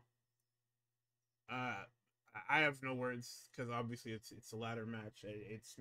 It is more akin to the SummerSlam ladder match where they quite literally were just doing everything humanly possible. If there was a Yeah, they table, emptied the somebody was clip. going through it. If there was a ladder, somebody was jumping off of it, or it was being thrown or used or whatever. Very, very little wasted movement. They sent Kevin Knight to the deepest part of hell. Yeah. This shit is fucking Uh, crazy, man. I not gonna lie, I did not get to see this match all the way through. I think I missed the beginning part, so I'm not really sure about what the Brian clip was referencing, or the Brian Alvarez Daniel Bryan clip was referencing exactly. I don't Was know it the what one it's where he said, referencing, but them niggas was I at think, basically at the top of the ladder, and they were doing the look into the crowd shit, and Danielson's like, "Yo, get the grab fucking belt." that. Oh wow.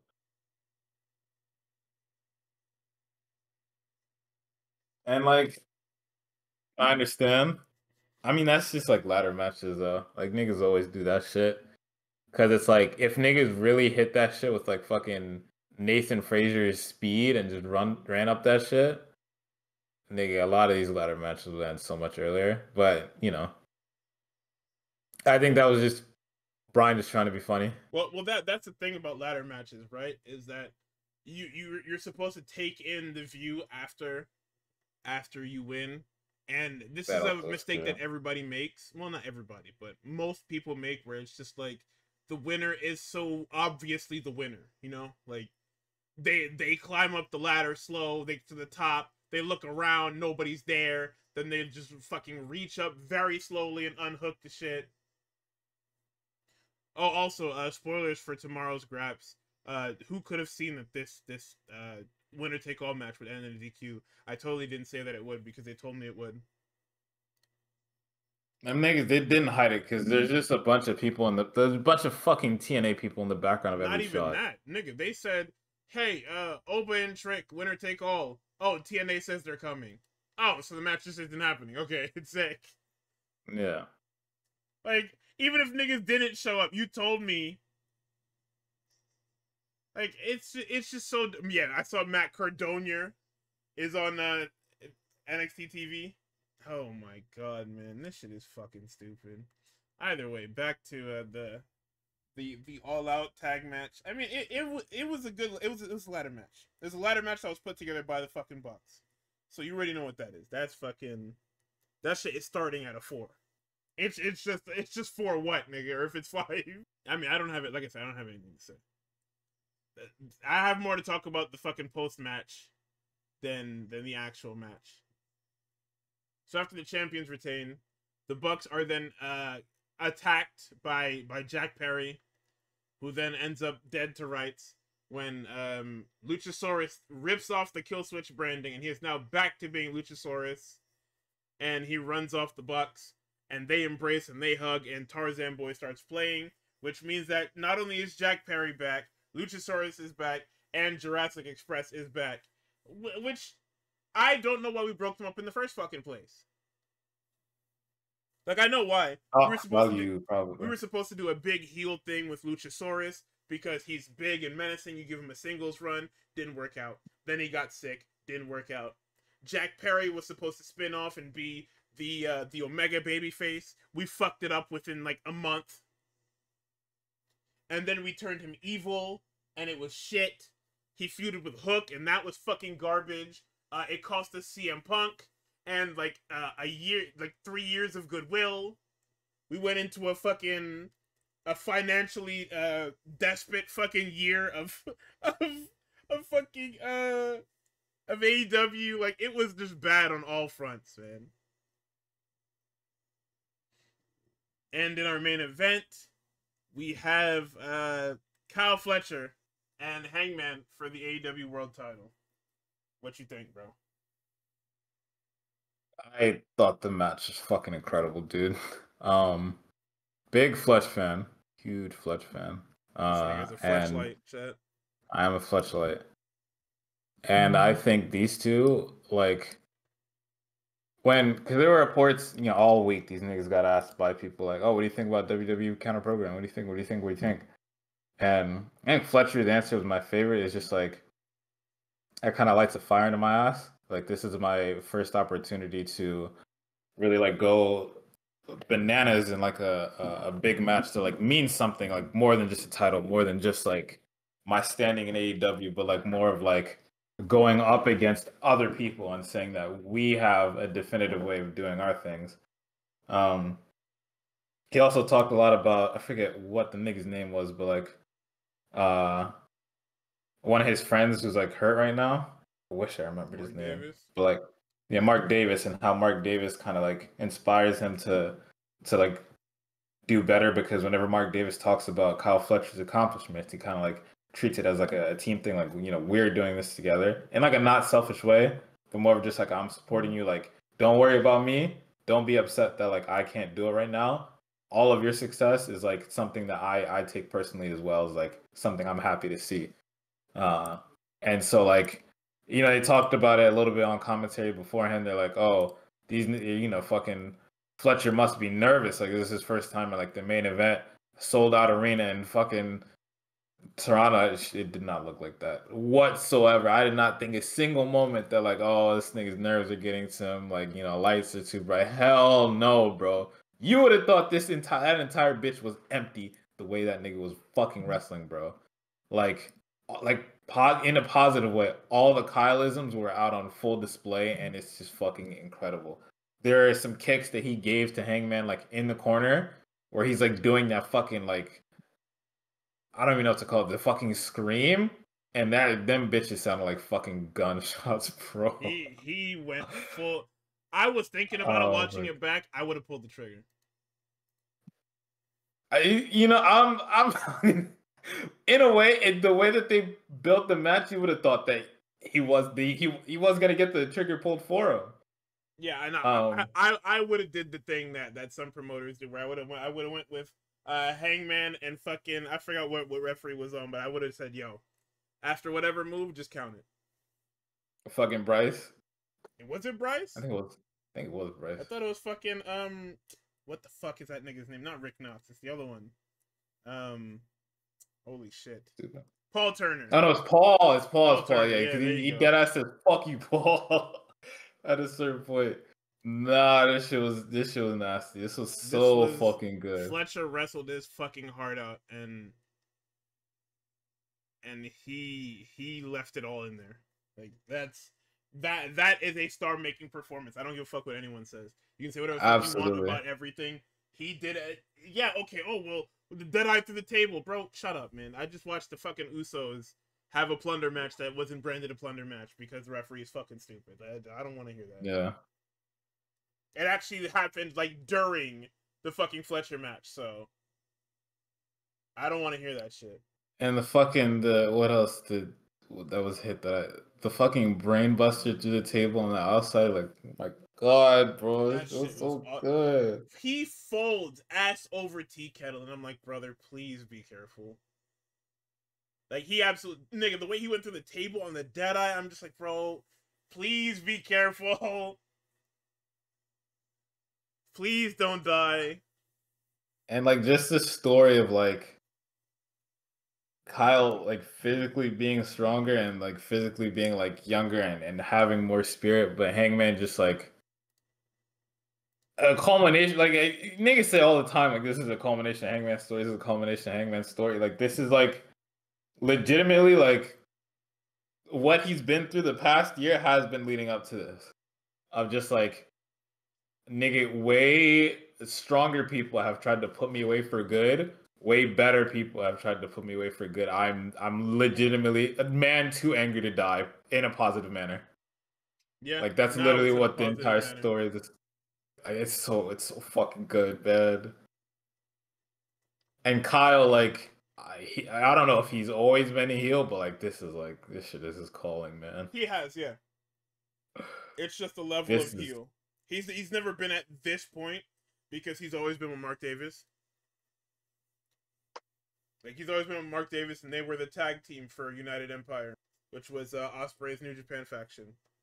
Yeah, I like if they ever decide to turn him face, at best it should be like tweener, but like, nah, this is him, bro. He's so fucking good. The end of the match to me is so important because like Fletch, like it looked crazy on paper because it's like, oh, you know, why are you fucking kicking at him and goading him and doing it? It's because he can't fucking move. Like, who, Fletcher or Hangman?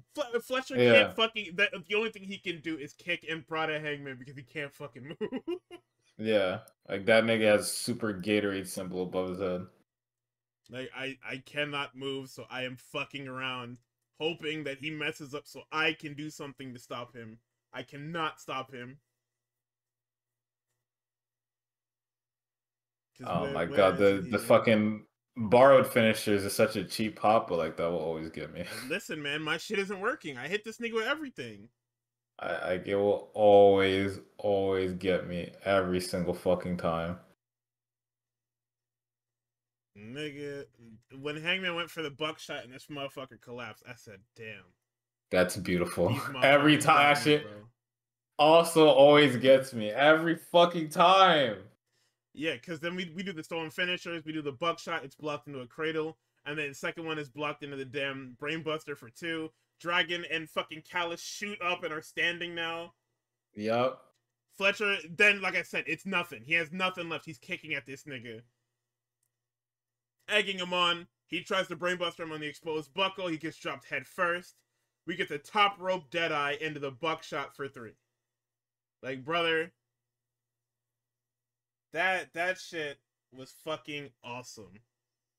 That, like, if you watch anything from this past weekend, please watch that match. Like it's actually incredible how badly WWE got mogged on their big weekend. Like, that they put together, that they moved forward specifically to counter program, and they actually got fucking mugged like shit. Brother, I came out of Fletcher and Hangman, and you know what I was greeted by? LA Knight. Man, nobody's fucking get that shit out of I here, was bro. greeted with Jey Uso cutting himself wide open with a fucking chair by accident. Nice. Nigga, ESPN didn't even like their pay-per-view. I mean, so Andreas is a fan of fucking wrestling, and he has been forever. So, and if anyone was to talk about WWE how it is and tell it straight, it's him. Like, yeah, he has tons of friends, and like he's friends with the New Day and probably other wrestlers. I'm not sure, but I know the New Day for shoo-in. But like he's been a wrestling fan for fucking ever. So I mean, I trust his opinion on everything. If he like, obviously I can see for myself, but I agree with the C. I agreed with the C before I even saw it because WrestlePalooza was a very nothing happening show. The build-up was bad. The matches were put together in a way that didn't really serve anyone. Like, You niggas are very nice. That's what I'll say. You niggas are nice as fuck. Like this was WWE's worst outing, and I would. They're saying that they're not going to stop counter programming. Well, if you're not, you better come with bigger guns. You have to, you get. I don't think there is, bro. Like think of the niggas that they put on this shit. They put Brock Lesnar, John Cena, CM Punk, Seth Rollins, AJ Lee, Becky Lynch, Io Sky, Stephanie Vaquer, the Usos. You know, we're not gonna give the division that yet. That's 10 niggas already. Build, right? And then Cody Rhodes, and they don't care about builds. They don't give a shit. Yeah, of course. My fault. Sorry. They don't. The biggest build the entire PPV probably had was what? Fucking CM Punk and AJ Lee versus Seth Rollins and Becky Lynch, right? You said, huh? That the fucking the intergender match was the one that had the biggest build, right? Yeah, it was the only one that was on TV, like, in an actual manner. Yeah, and that shit didn't even give that shit fucking. It didn't open, didn't close, middle of the fucking road. I mean, I guess co-main evented, but like, I don't know. You're not giving them niggas the either big spot of the night. So it's like if I actually build something right in a somewhat elongated way, and then it doesn't either go first or go last, like what the fuck, bro? You give me this F5 spamming dork, and you give me this fucking. Oh my god, suffering. Oh, my character. Suffering builds character. Suffering builds character. Here's what your fucking character is, right?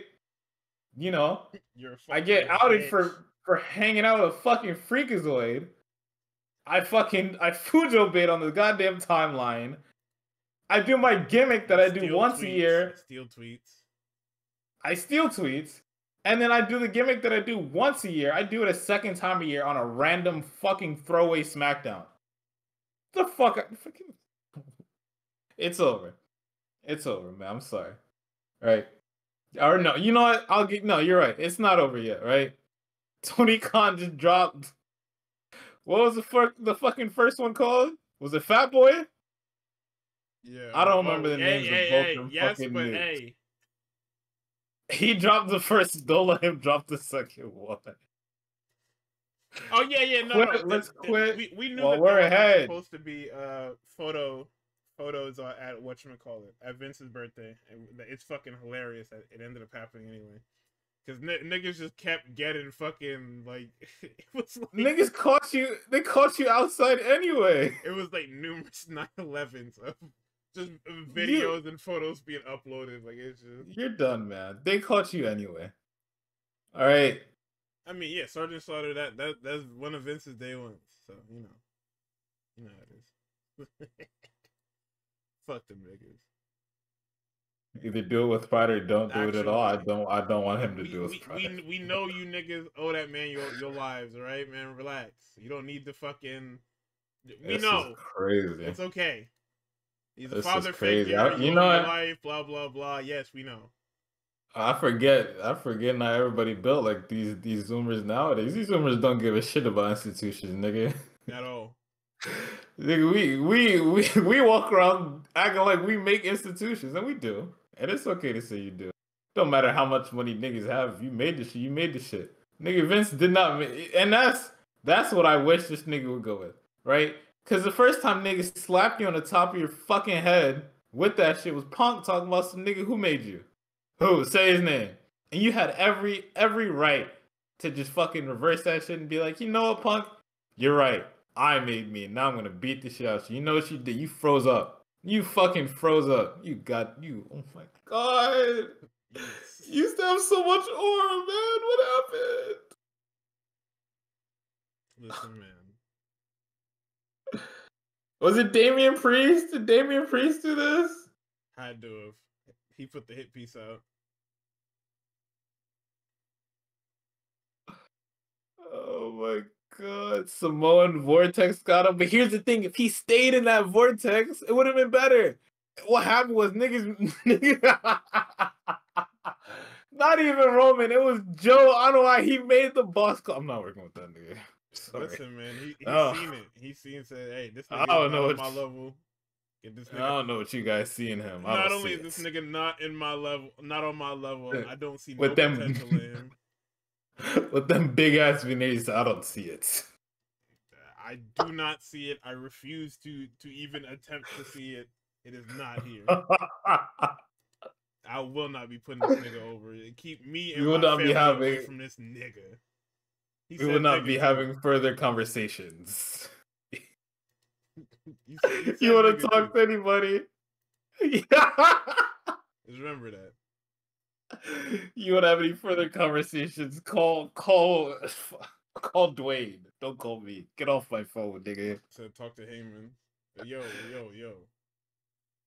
Oh my god. Anyway, we are fucking bullshitting. So we're gonna leave you guys here. Fucking every time Roman gets brought, it's the funniest shit ever. You see what happens? You saw how we shifted from WrestlePalooza to AEW All Out and shit started. The show got fun again. Yeah, we were having fun. Of course, man. You know what it is. Tomorrow's gonna be fucking bleak, nigga, because it's gonna be fucking NXT and Raw.